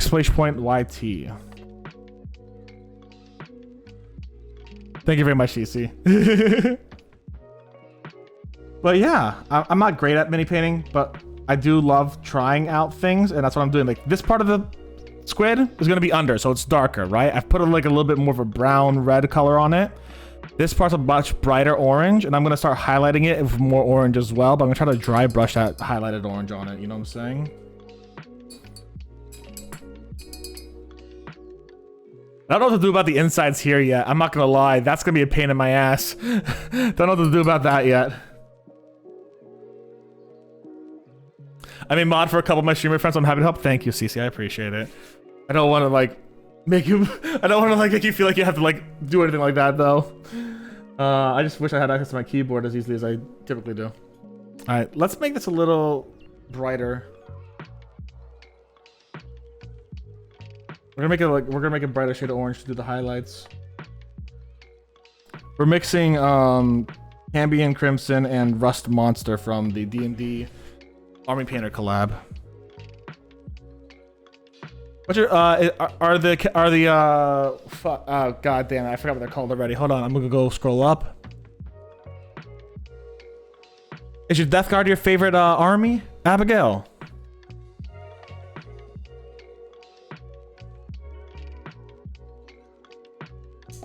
I know my friends doing Sons of the Children of the Emperor. They're like purple or something or what have you. That he really likes them a lot.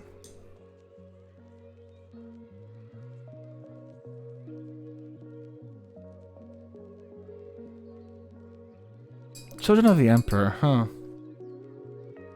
I forgot what they're called. Fuck it. I think so. There are so many that are also cool, but I look for the death. Yeah. Actually, another streamer friend of mine contacted me and he goes, "Hey, Steph, I know you do mini painting." And mind you, I started with Splatoon, so like, I'm not part of the greater mini painting community. He goes, I know you do mini painting. Can I start with Warhammer 40k? And I'm like, oh boy, is that where you want to start? You're going to be using a lot of money, friendo. $150 for like a Vanguard, you know what I'm saying? But I go, listen, if there is a Warhammer store near you, go, because typically they'll let you paint one mini for free if you tell them you're new to the hobby. And they'll help you out learning how to paint and seeing if you like it. So that it's worth it for that at the bare minimum. It's a great place to start, but here are some like actual like painting sets and kits that, like, you know, Warhammer has some painting kits for like their for like Tyranids and Space Marines to get you like the basics done. $30, you get like 5 paints and 3 models. Which is not a horrible deal at all, honestly speaking.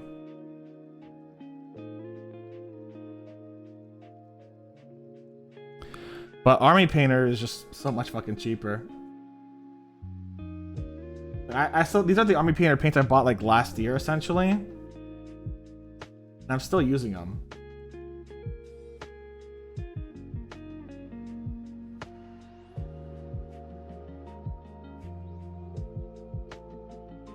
And they're cheap as shit.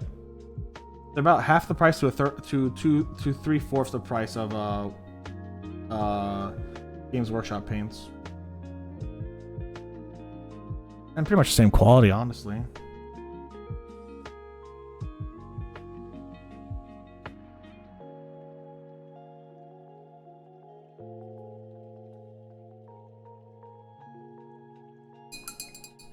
But yeah, there's a lot of cool armies. I like the vehicles of the armies. I would like to get to the point where I can paint vehicles comfortably.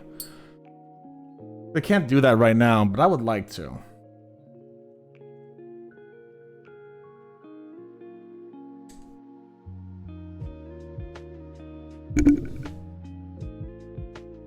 So dark over here for shaded. Brighter up here with some dark crevices. Yeah, exactly. And even then, I bet you they're just like, hey, I mean, if you're a pro, you could use pretty much any paint and do a fantastic job. You know what I'm saying?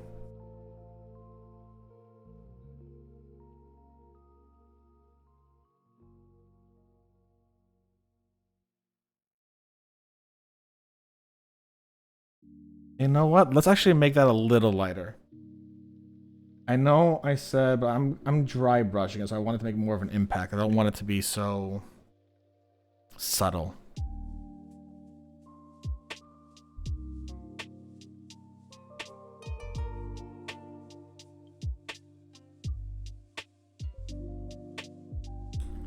Yeah, professionals can do whatever the fuck they want with paints, and they can make damn good paints.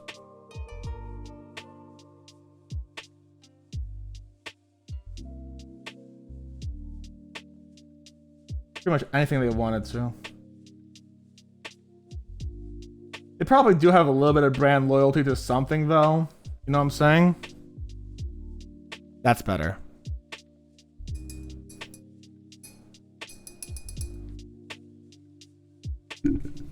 Trying to do some highlights, essentially.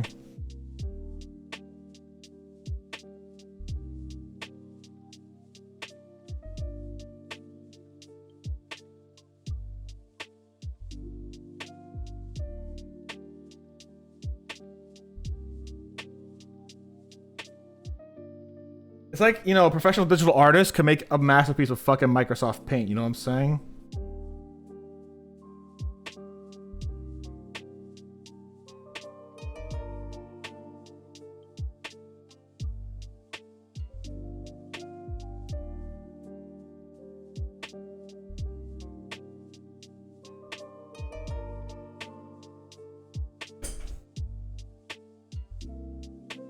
That's a little too yellow now. I see a mistake here.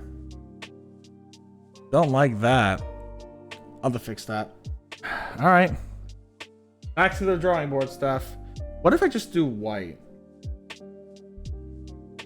Honestly, that might just be better. All right, let me go get some more paper towels and refill my paint cup because it's starting to look a little red.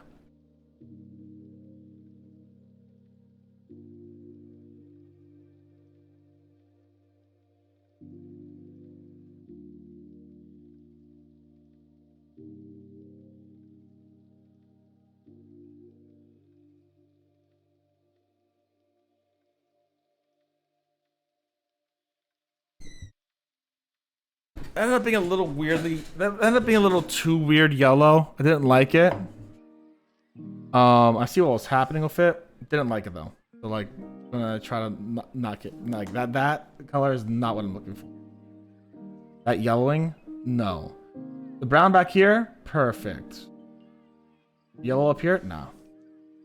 Actually, let me do something real quick with that brown because I realized something.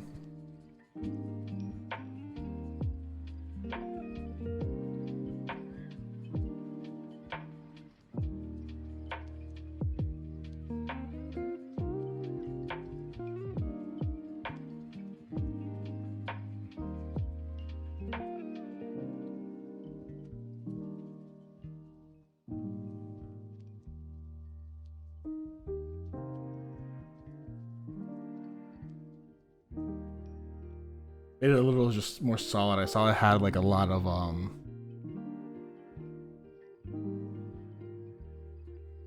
had a lot of variance. I did not want that variance.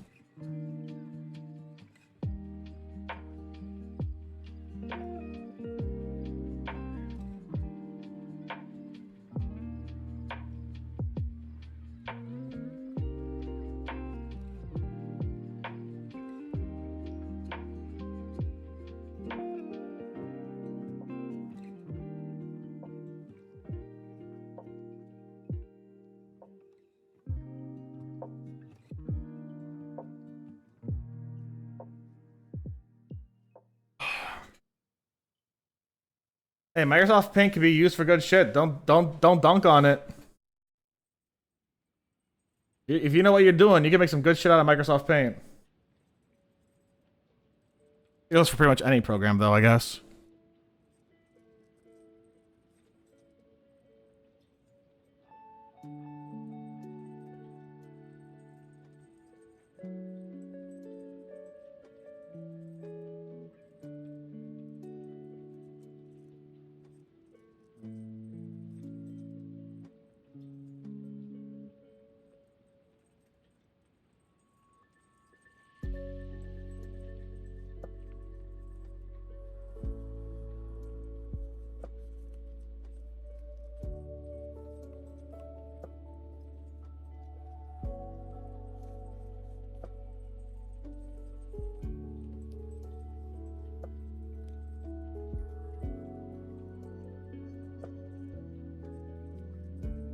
Let's add more red.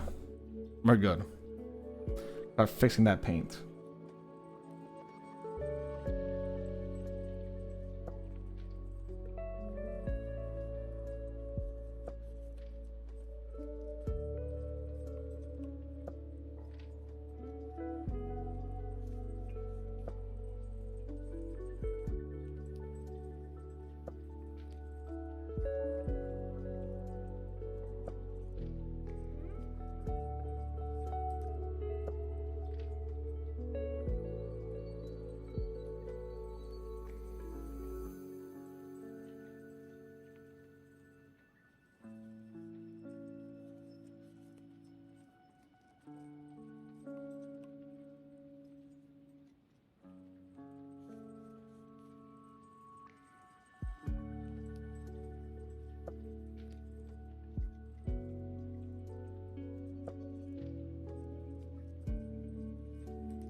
Why don't I try something a little weird? Hold on.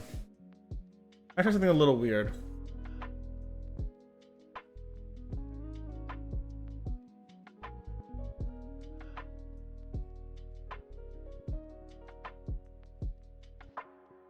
Dry off a bit, actually. While I wait for that to dry, let me take care of the eyes. Get some white on there.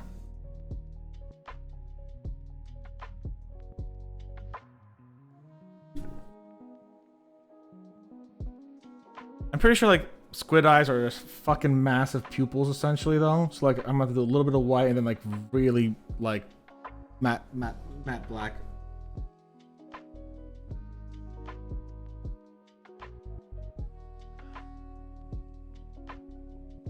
Let me get a smaller brush. Holding? Holding. Holding. What are you holding, friend?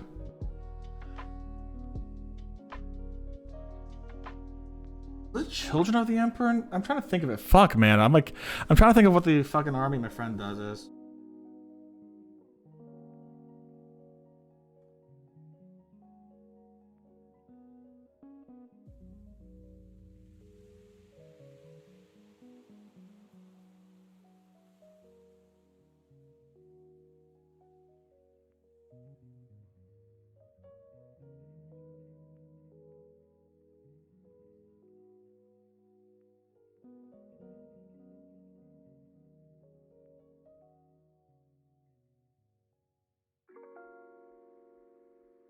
But for the bit, my pants. Okay, gotcha.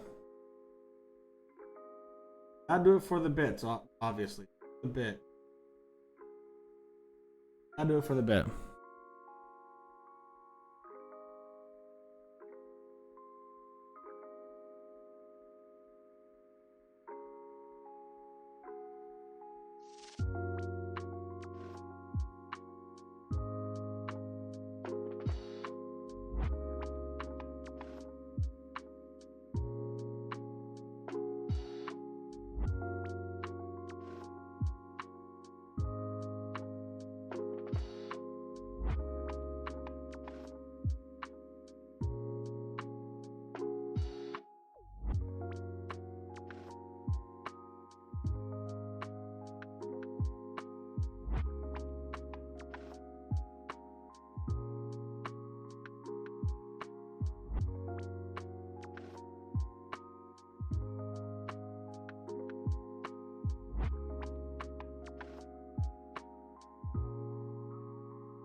Big old round eyes.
Let's look up squid eyes real quick.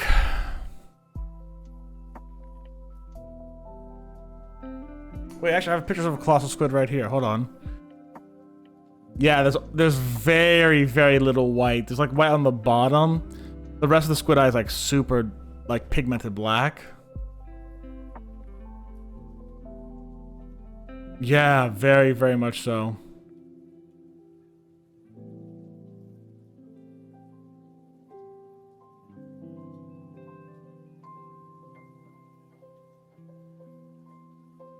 Alright.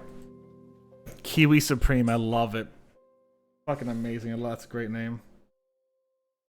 Alright, so let's get out matte black real quick. Or should I gloss it over real quick first? Okay.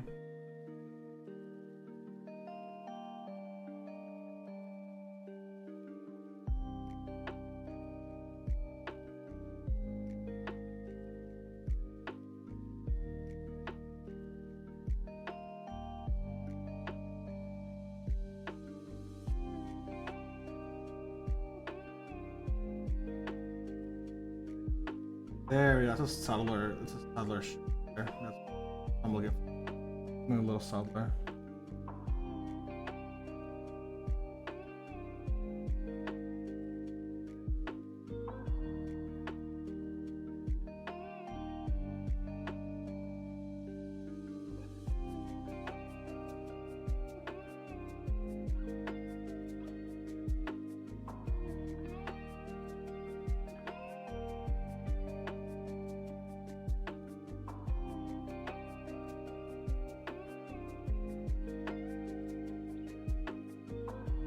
That's a wet squid. Got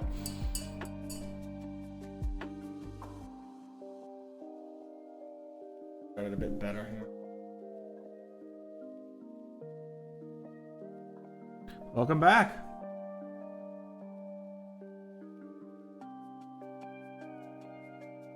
Okay, I'm gonna let that dry for a second. I'm gonna let that dry for like, I put some really wet shader here, basically. Like I basically mixed a little bit of cobalt red, which is a darker red, with the squid's tone, just to, like, make a really like pseudo wash for it, so it can kind of hit the crevices there. So I'm gonna let that sit for a bit. I'm gonna do something else now. We're gonna do the water. We haven't touched the water yet. That's gonna be a lot of fun.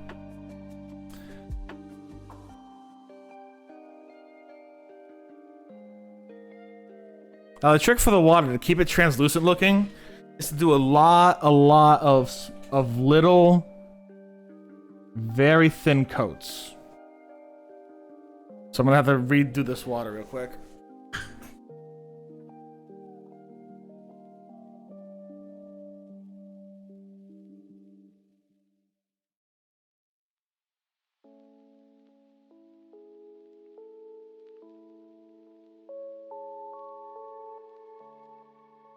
Actually, let's take a 5-minute break. I gotta use the restroom. I realize I haven't stood up to do much right now. Be right back.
I'll see how the color looks if I turn off certain lights, so give me 1 second. Let's do some experimenting.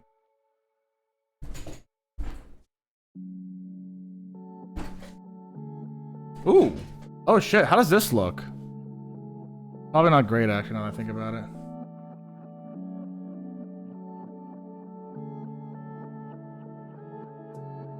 How does this look to everyone? I'm curious. How does this look?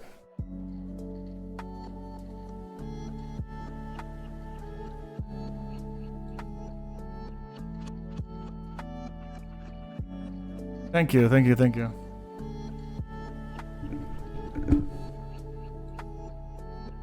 like, how does this look? That color now on the screen looks a lot more like what I see. I don't know how it looks to you guys. How does it look to you guys? So here's what I'm gonna do. I'm gonna leave it like this right now. Actually, let's just do it like this. Hold on. So this is how it looks right now. I want to hear your opinions. I want to turn the light a little lower. Okay, so no light, obviously, that's bad. Light. Overhead light and light. And 2 overhead lights. Which one looks best to you?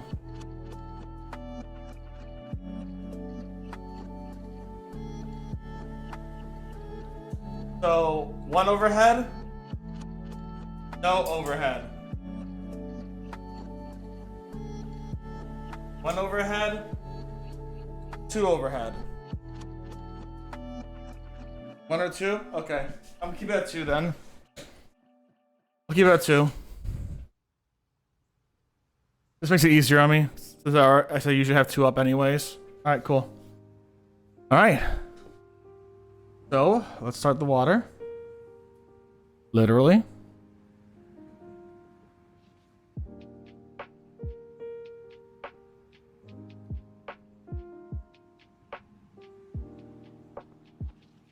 One day I'm actually gonna have a decent setup. I'll have the money to get a decent setup.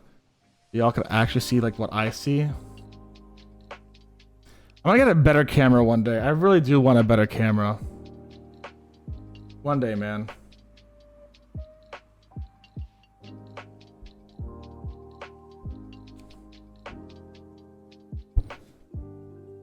The overheads are warm, unfortunately. They kind of clash.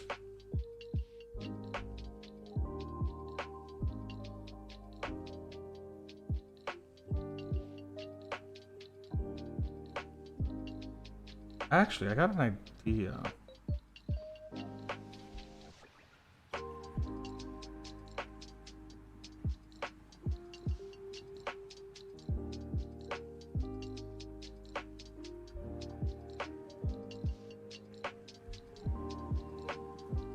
How's that? No.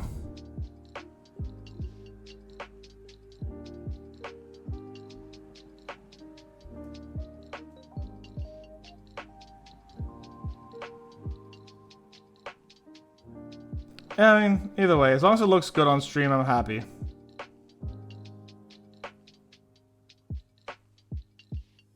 I got a few layers of this in, I guess.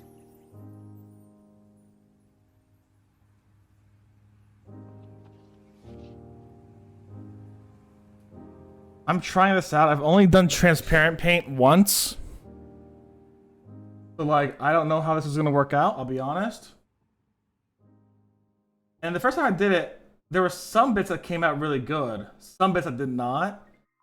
So I went and I actually talked to the people at my local game shop and how they did it. I got some tips from them. I don't have an airbrush, so I can't use that, but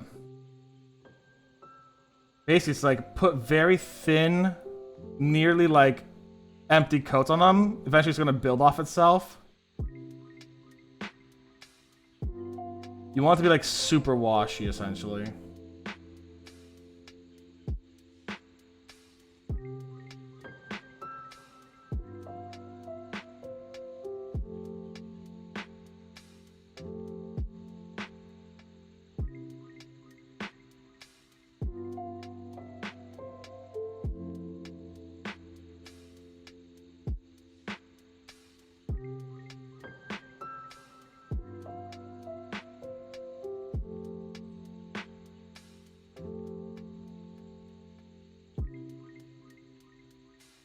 Yeah, exactly.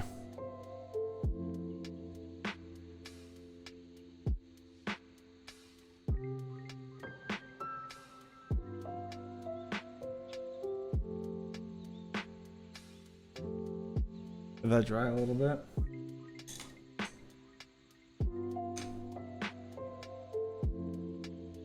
should have just been doing that throughout the entire time, honestly.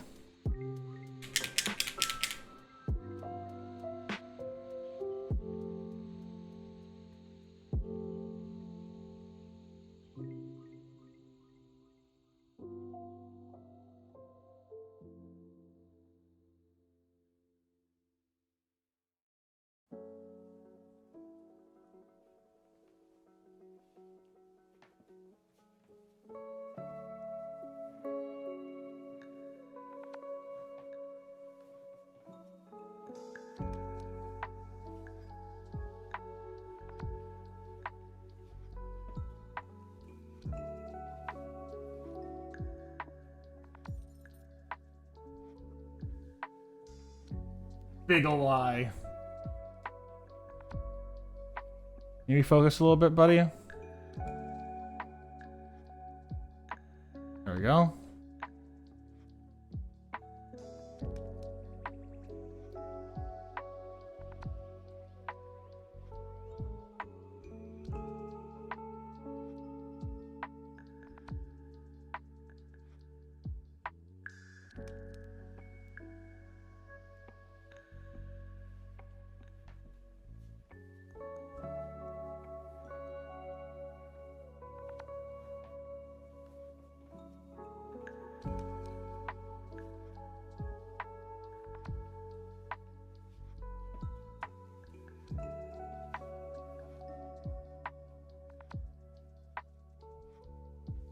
I just make sure that I'm getting the fucking quality I'm supposed to be getting.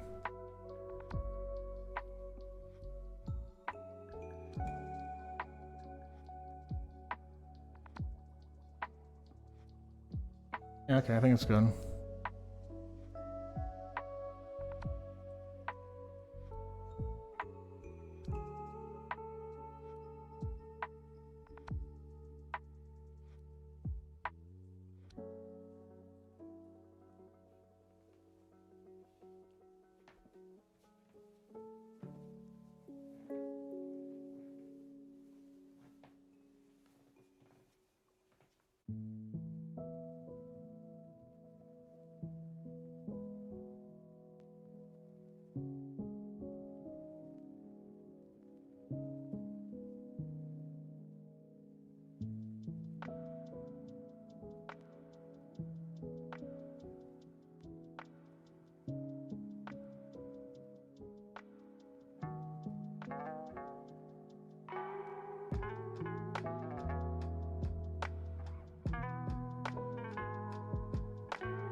Let that dry off a bit too.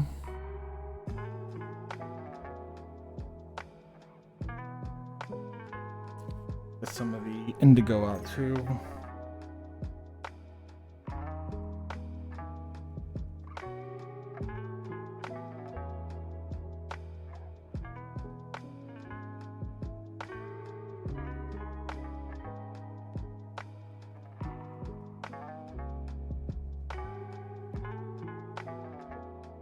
Actually, I have an idea. Hold on. To speed this up, I've got an idea. What if... Idea.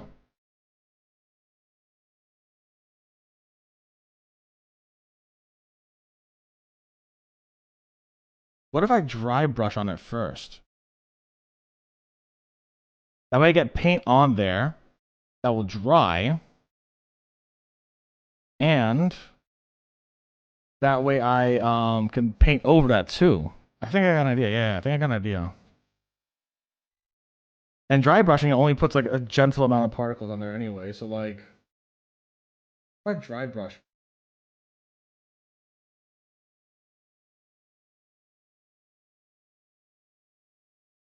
Oh, yeah, actually. Yeah, actually.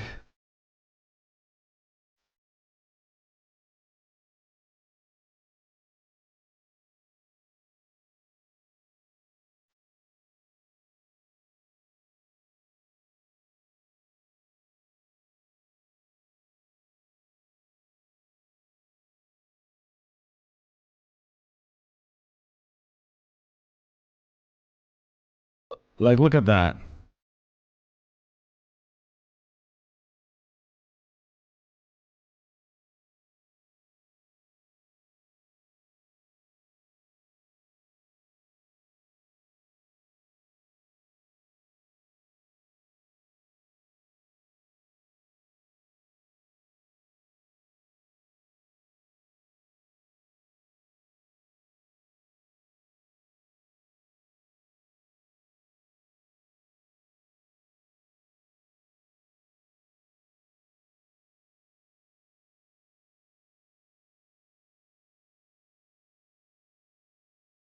Like, look at that. You can already see that it's one, transparent still, two, blue.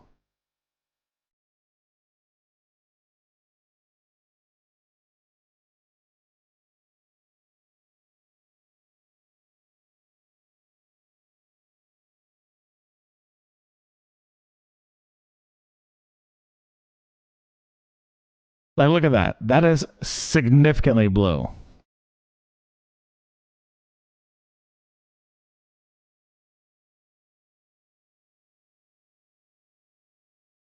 I officially cooked. I officially cooked. Hell yeah.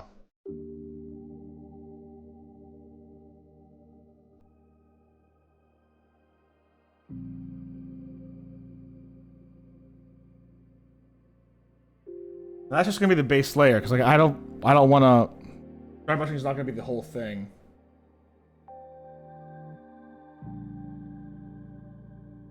I think what I gotta do from this point is actually get in deep in with that dark blue, and then start using the lighter blue on the outsides. To get in, I need to make it like a wash. But the good news is now I have paint on here, and the paint's gonna cling on to other paint a lot easier.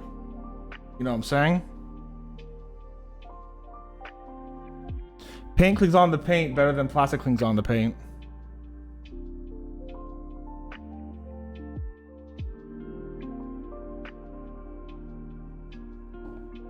I'll let it dry for a second.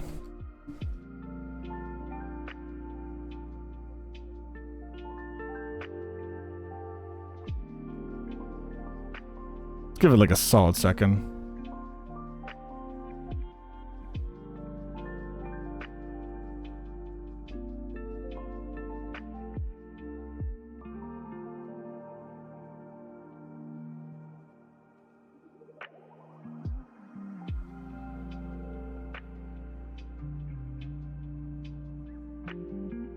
Yeah, definitely wasn't zoned out again. Yeah, no problem. I mean, please, I'm zoning out myself a little bit.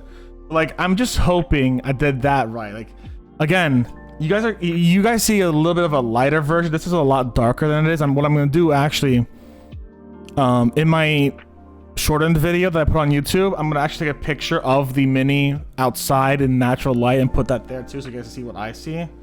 But like, this is probably the best video I've had personally, because like my other video is a lot worse. But let's see if I can get this like kind of wash vibe going down here now.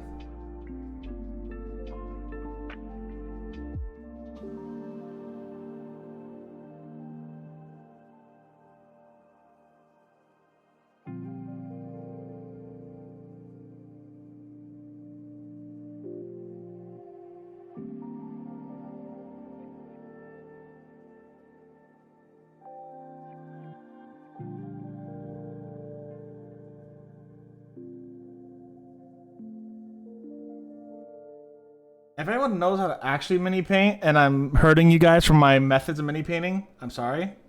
I'm learning and I'm experimenting, and that's gonna happen. You will see much worse during your time here.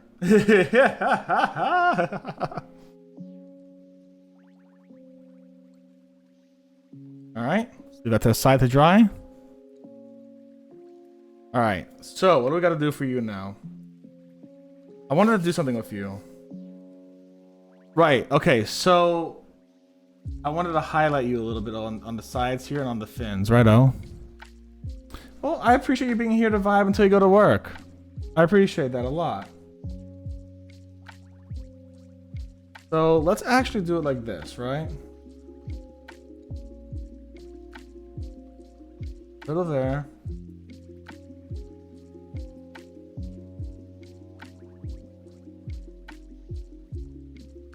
Little there.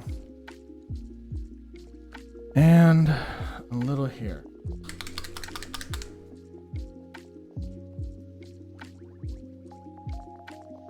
No, don't want to put too much.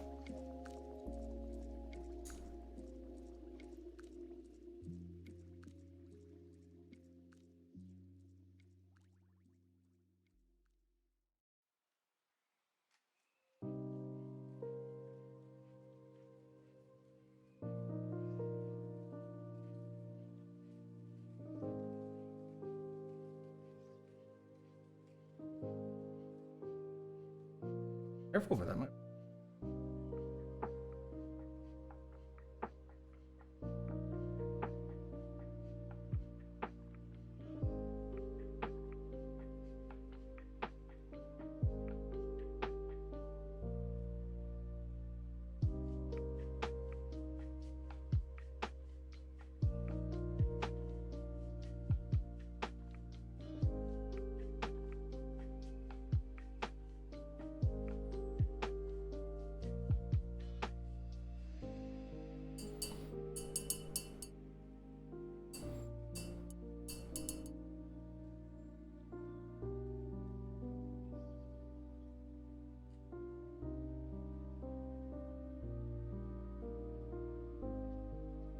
Yeah, that's good.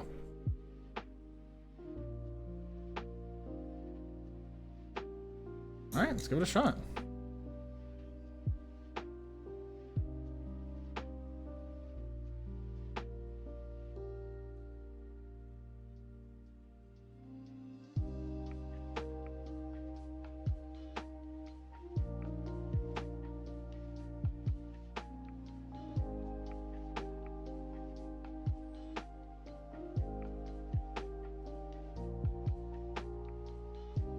Huh?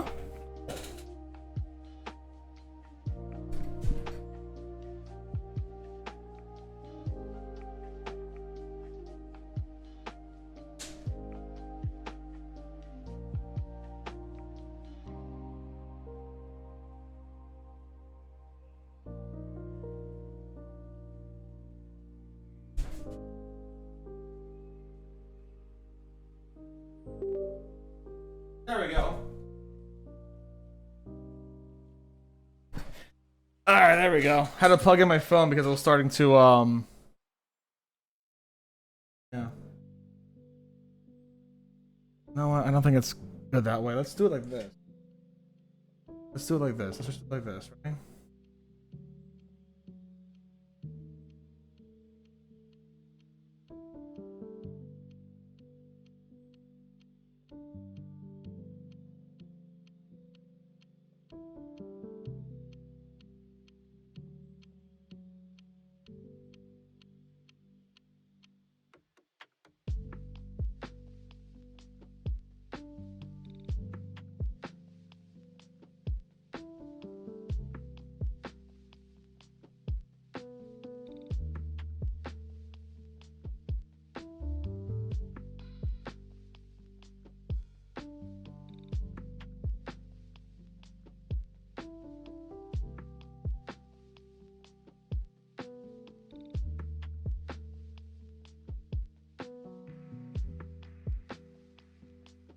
No, that was mine. Unfortunately, my phone, which is I'm using as my camera now, is not plugged in proper like, so I plugged it in.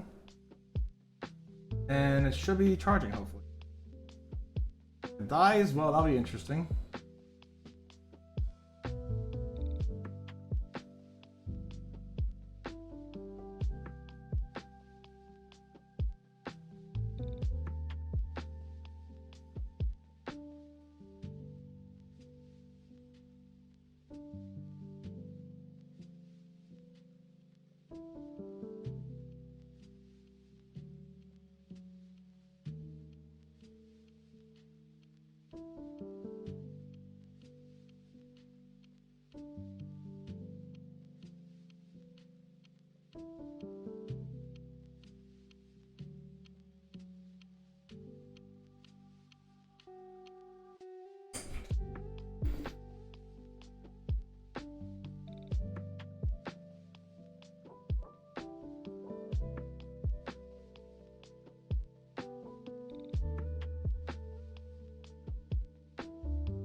Yeah, I think I messed it up.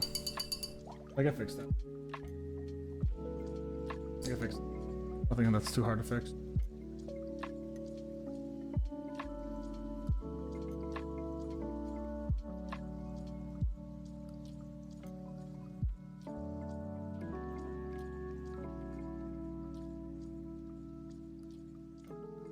I'm starting to get eepy. Randomly woke up at 4, so I may take a quick nap. Please take a nap. Sleep well.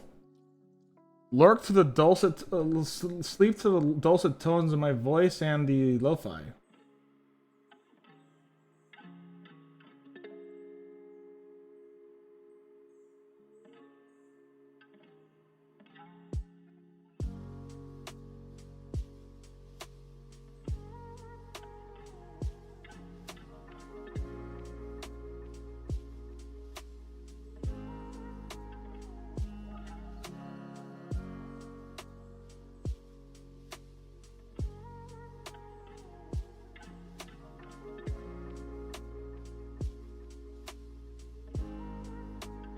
The rest of stream, thank you. I'm gonna mess around with it for quite a bit, honestly. I feel like I'm trying things. Some of them are turning out okay, some of them are not, but I gotta experiment either way. Not too mad about it. Actually.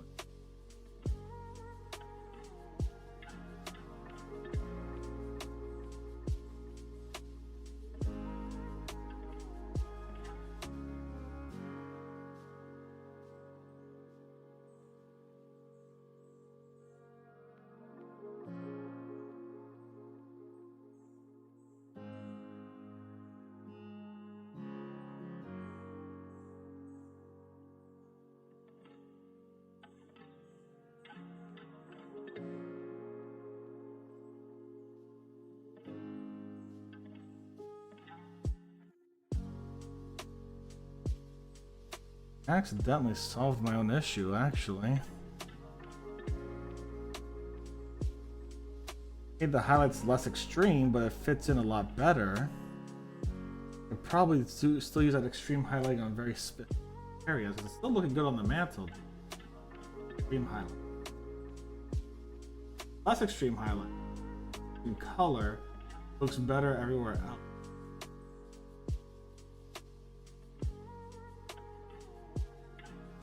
That looks a lot better.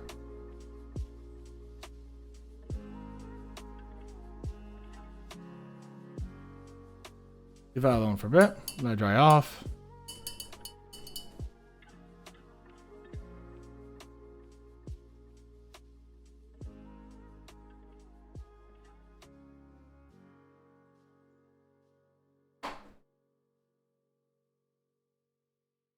Oh, hello.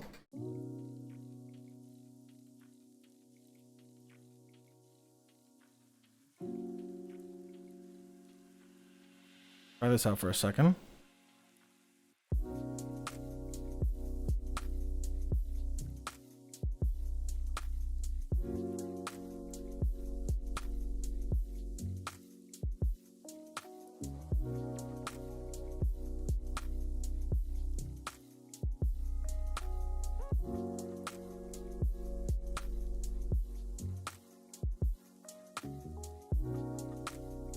Inside to look really, really blue.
And if you're lurking here, thank you very much for the lurk. I do sincerely appreciate it. It's always great to see you guys here again.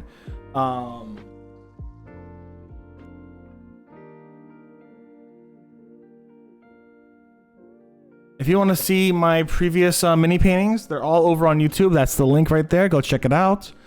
I have improved leaps and bounds since I first started, and I am still not amazing, but I'm going to be learning more. So hopefully you guys are willing to join with me on that experience, and yeah, just have fun with us and watch it. All the VODs are all up there, as well as a very specific, like, 5-minute special video I'll put of each one up there, essentially.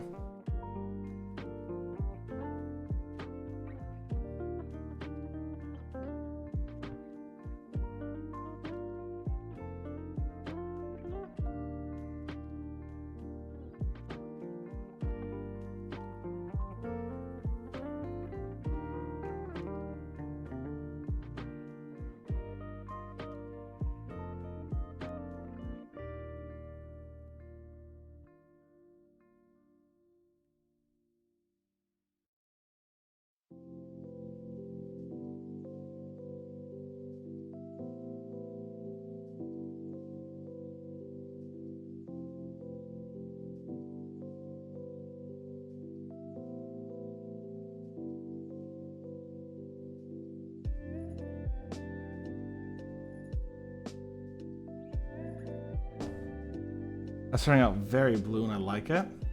What we're gonna have to do later is we're gonna have to, like, make these crashing wave parts white and kind of like get a little white on there, which won't be hard. What I gotta do is dry brush it on there.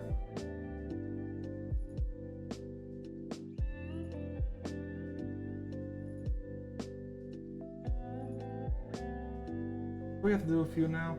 There's a few small areas I want to give a specific highlight to. Few small.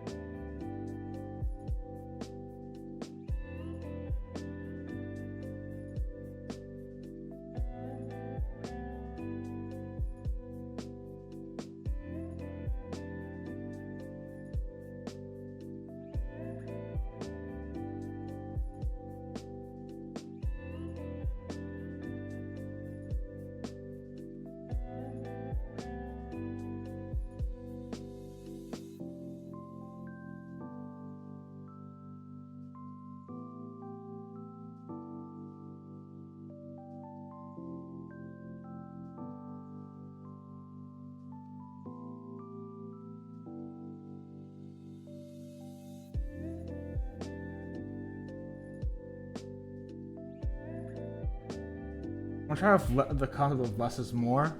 There's like big parts here, kind of like bulge out. There's like big parts of this like mantle that bulge out a little bit. And what I'm going to try to do is not do the entire bit. I'm just going to like gently kind of get through part of it.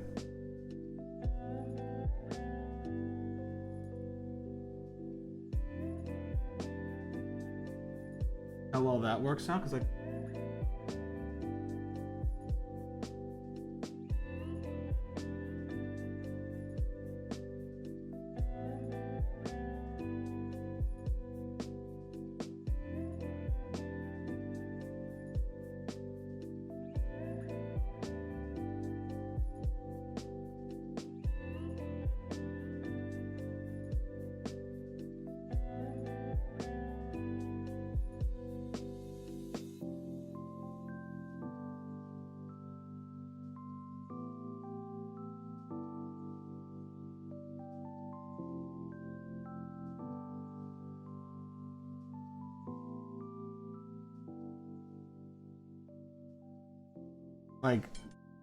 what the hell?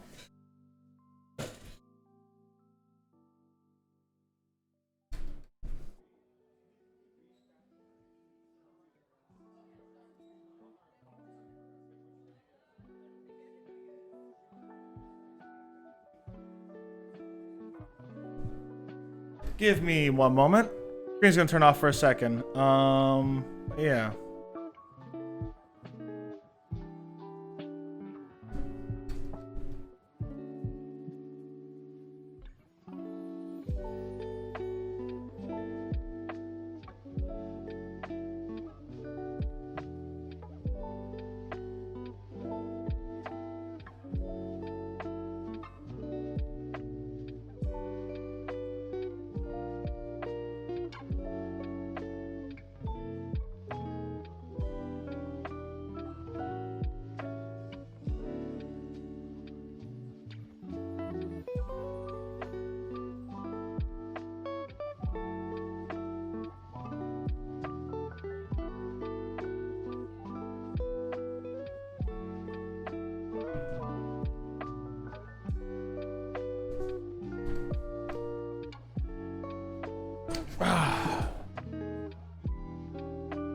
We're back. Sorry, I'm still learning the ins and outs of doing this with the iPhone as a camera.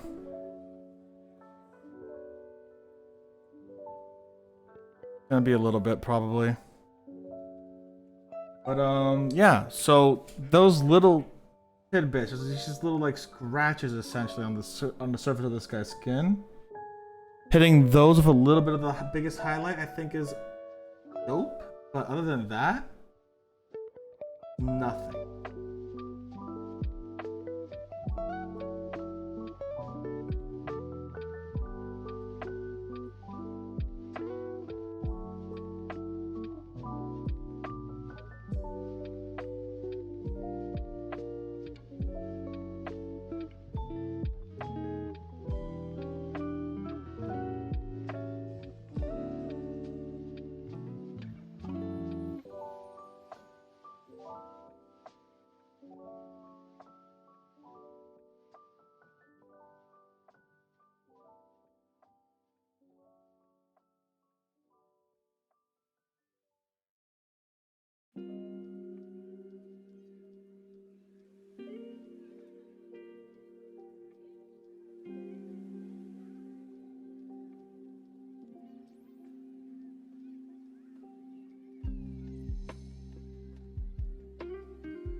All right.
Make that surf look surfy. Oh, that's looking really good, actually.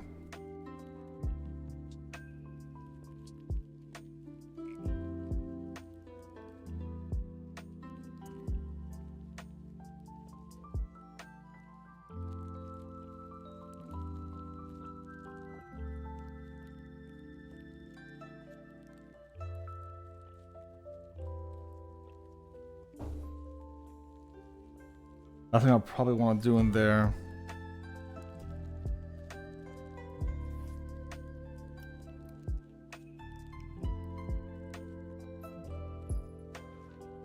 Oopsies.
Actually, no, I'm doing bad. I'm doing bad. Hold on.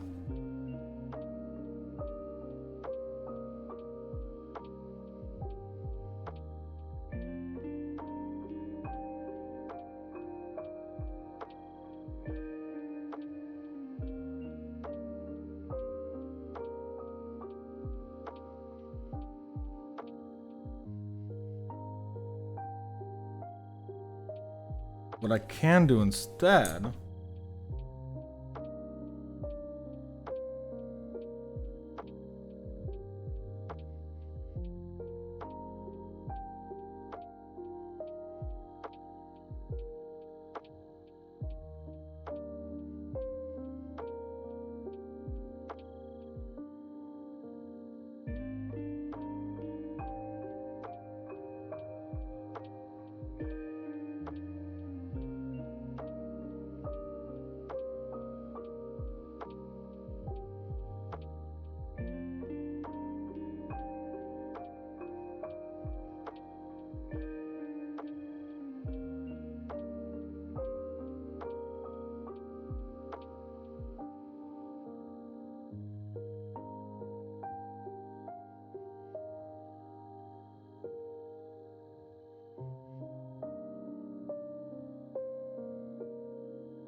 Like that is nice. Look at that.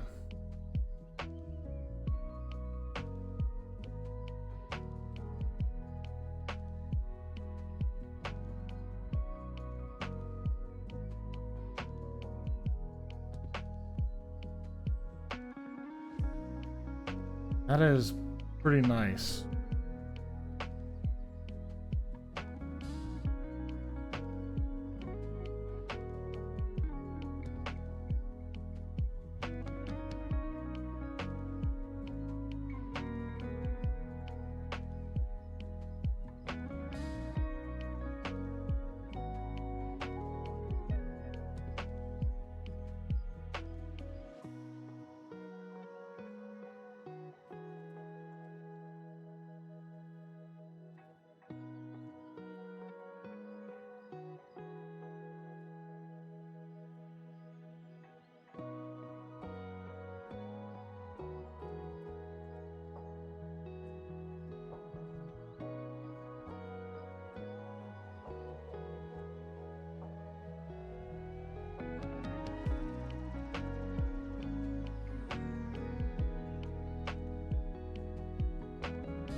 I'm very happy with that. I'm gonna leave it be. Except for one thing. I'll be giving it a gloss varnish. Make it look a little liquidy.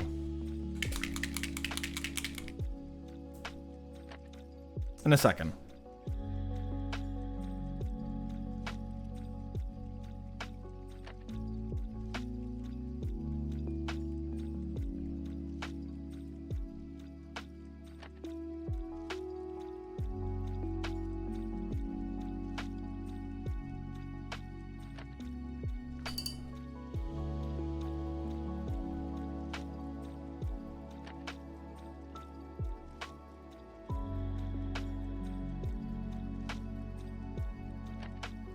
Okay, that looks pretty sick. I'm not gonna lie. I'm not done with it yet. That looks pretty fucking sick so far, though.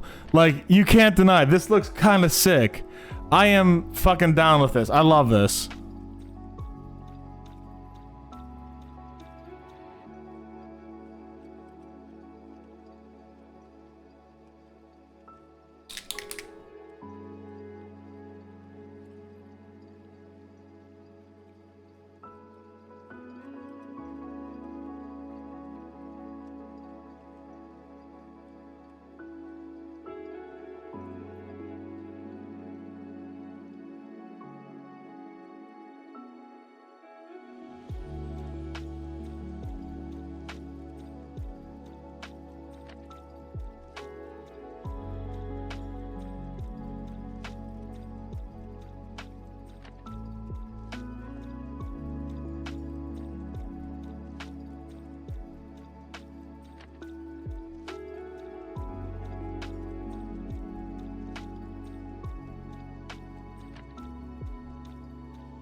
Okay.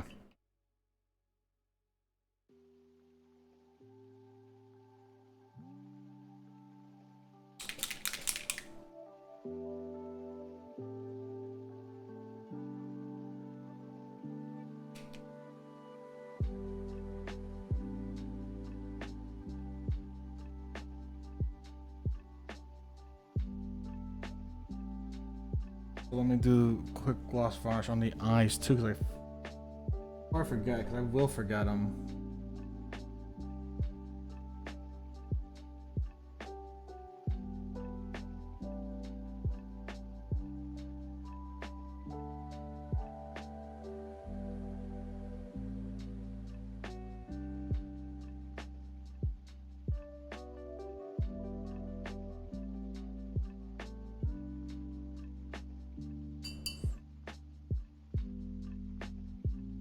That gloss.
That looks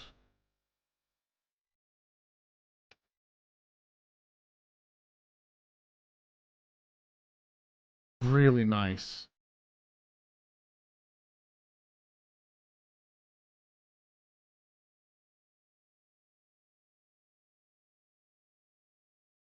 I do need to move a little bit of that because the gloss is pulling up right here, so I gotta move some of it up here.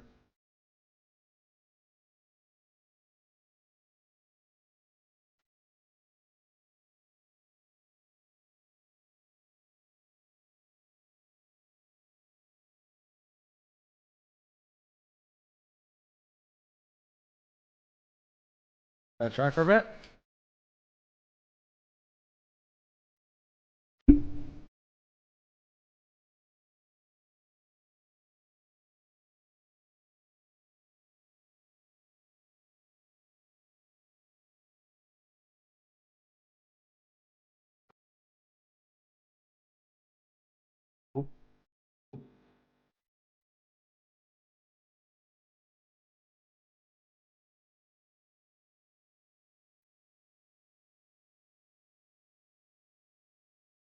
Give it a second. Oh my god.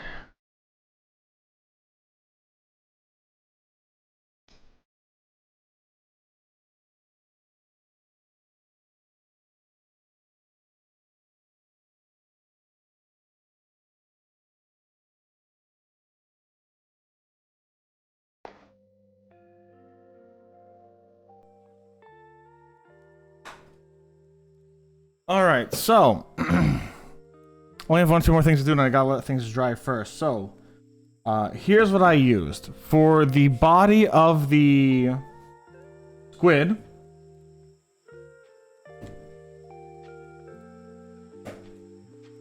Matte white and matte black for the eyes. Skeleton bone for the inside of the squid here. For the inside of the squid here. A mixture of rust orange and Cambion red, or Cambion crimson. For the base coloring here. And of course, a little bit of cobalt red as well. For the water, a mixture of underground indigo, frost blue, and where's the third one? Nope. And ghostly blue.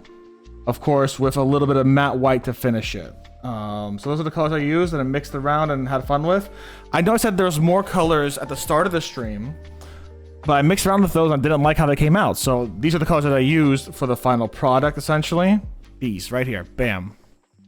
A lot of mixing, a lot of turning, a lot of yada yada-ing. For what I had. Oh, and of course I used gloss varnish to make the water look watery, and I'm gonna make the eyes look eye-y in a second with the gloss varnish as well.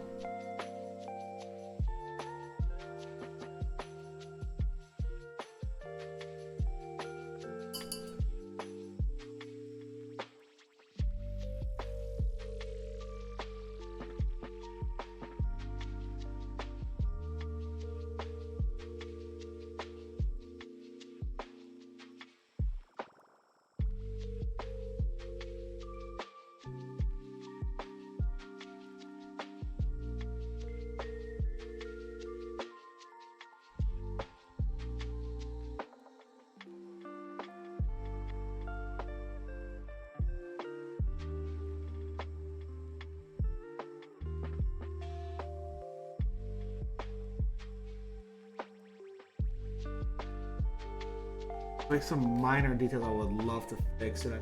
Getting it.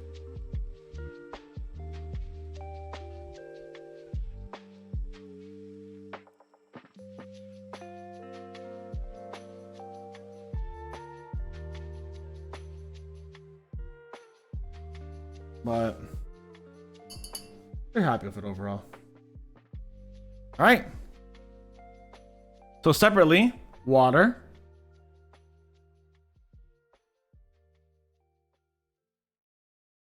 Squeed.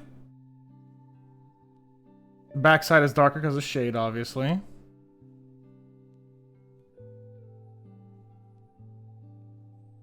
And put it all together.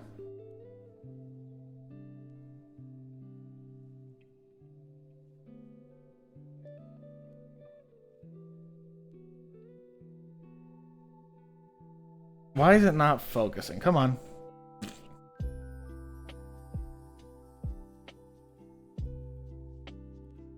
I know this has a better video because like I've taken better video of this. Hold on.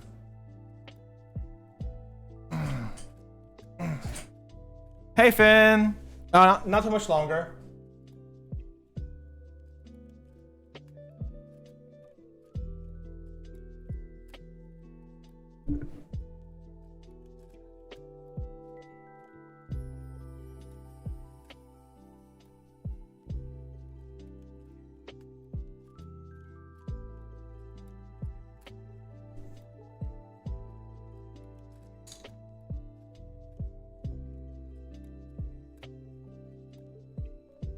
Not too much longer, Finn. Why? I come on later on, though.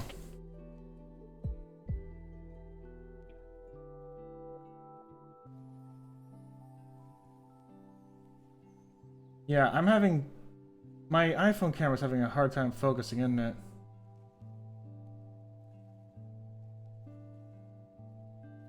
So what I'm going to do for the short video of me doing everything here, I am going to,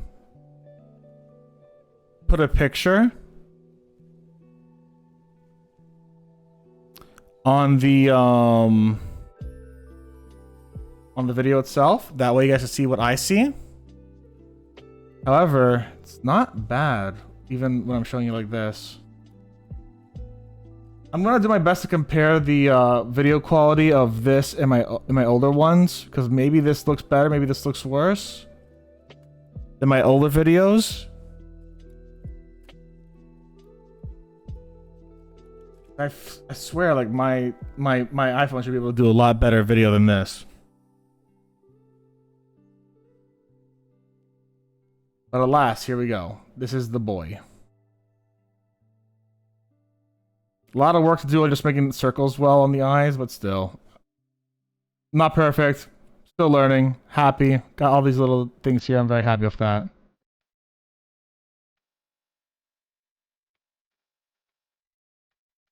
Yeah, so you're able to focus now.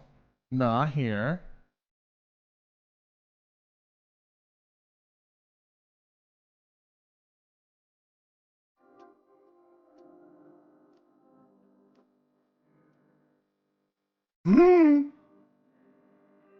Derpy looking face. I love it.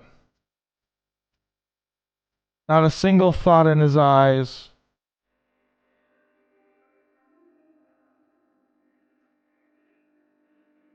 Alright, guys. If you're watching this on YouTube as a VOD, thank you very much for watching this on YouTube as a VOD. I hope you had a good one. Y'all stay safe, stay modest, cool. See you soon, YouTube. Bye!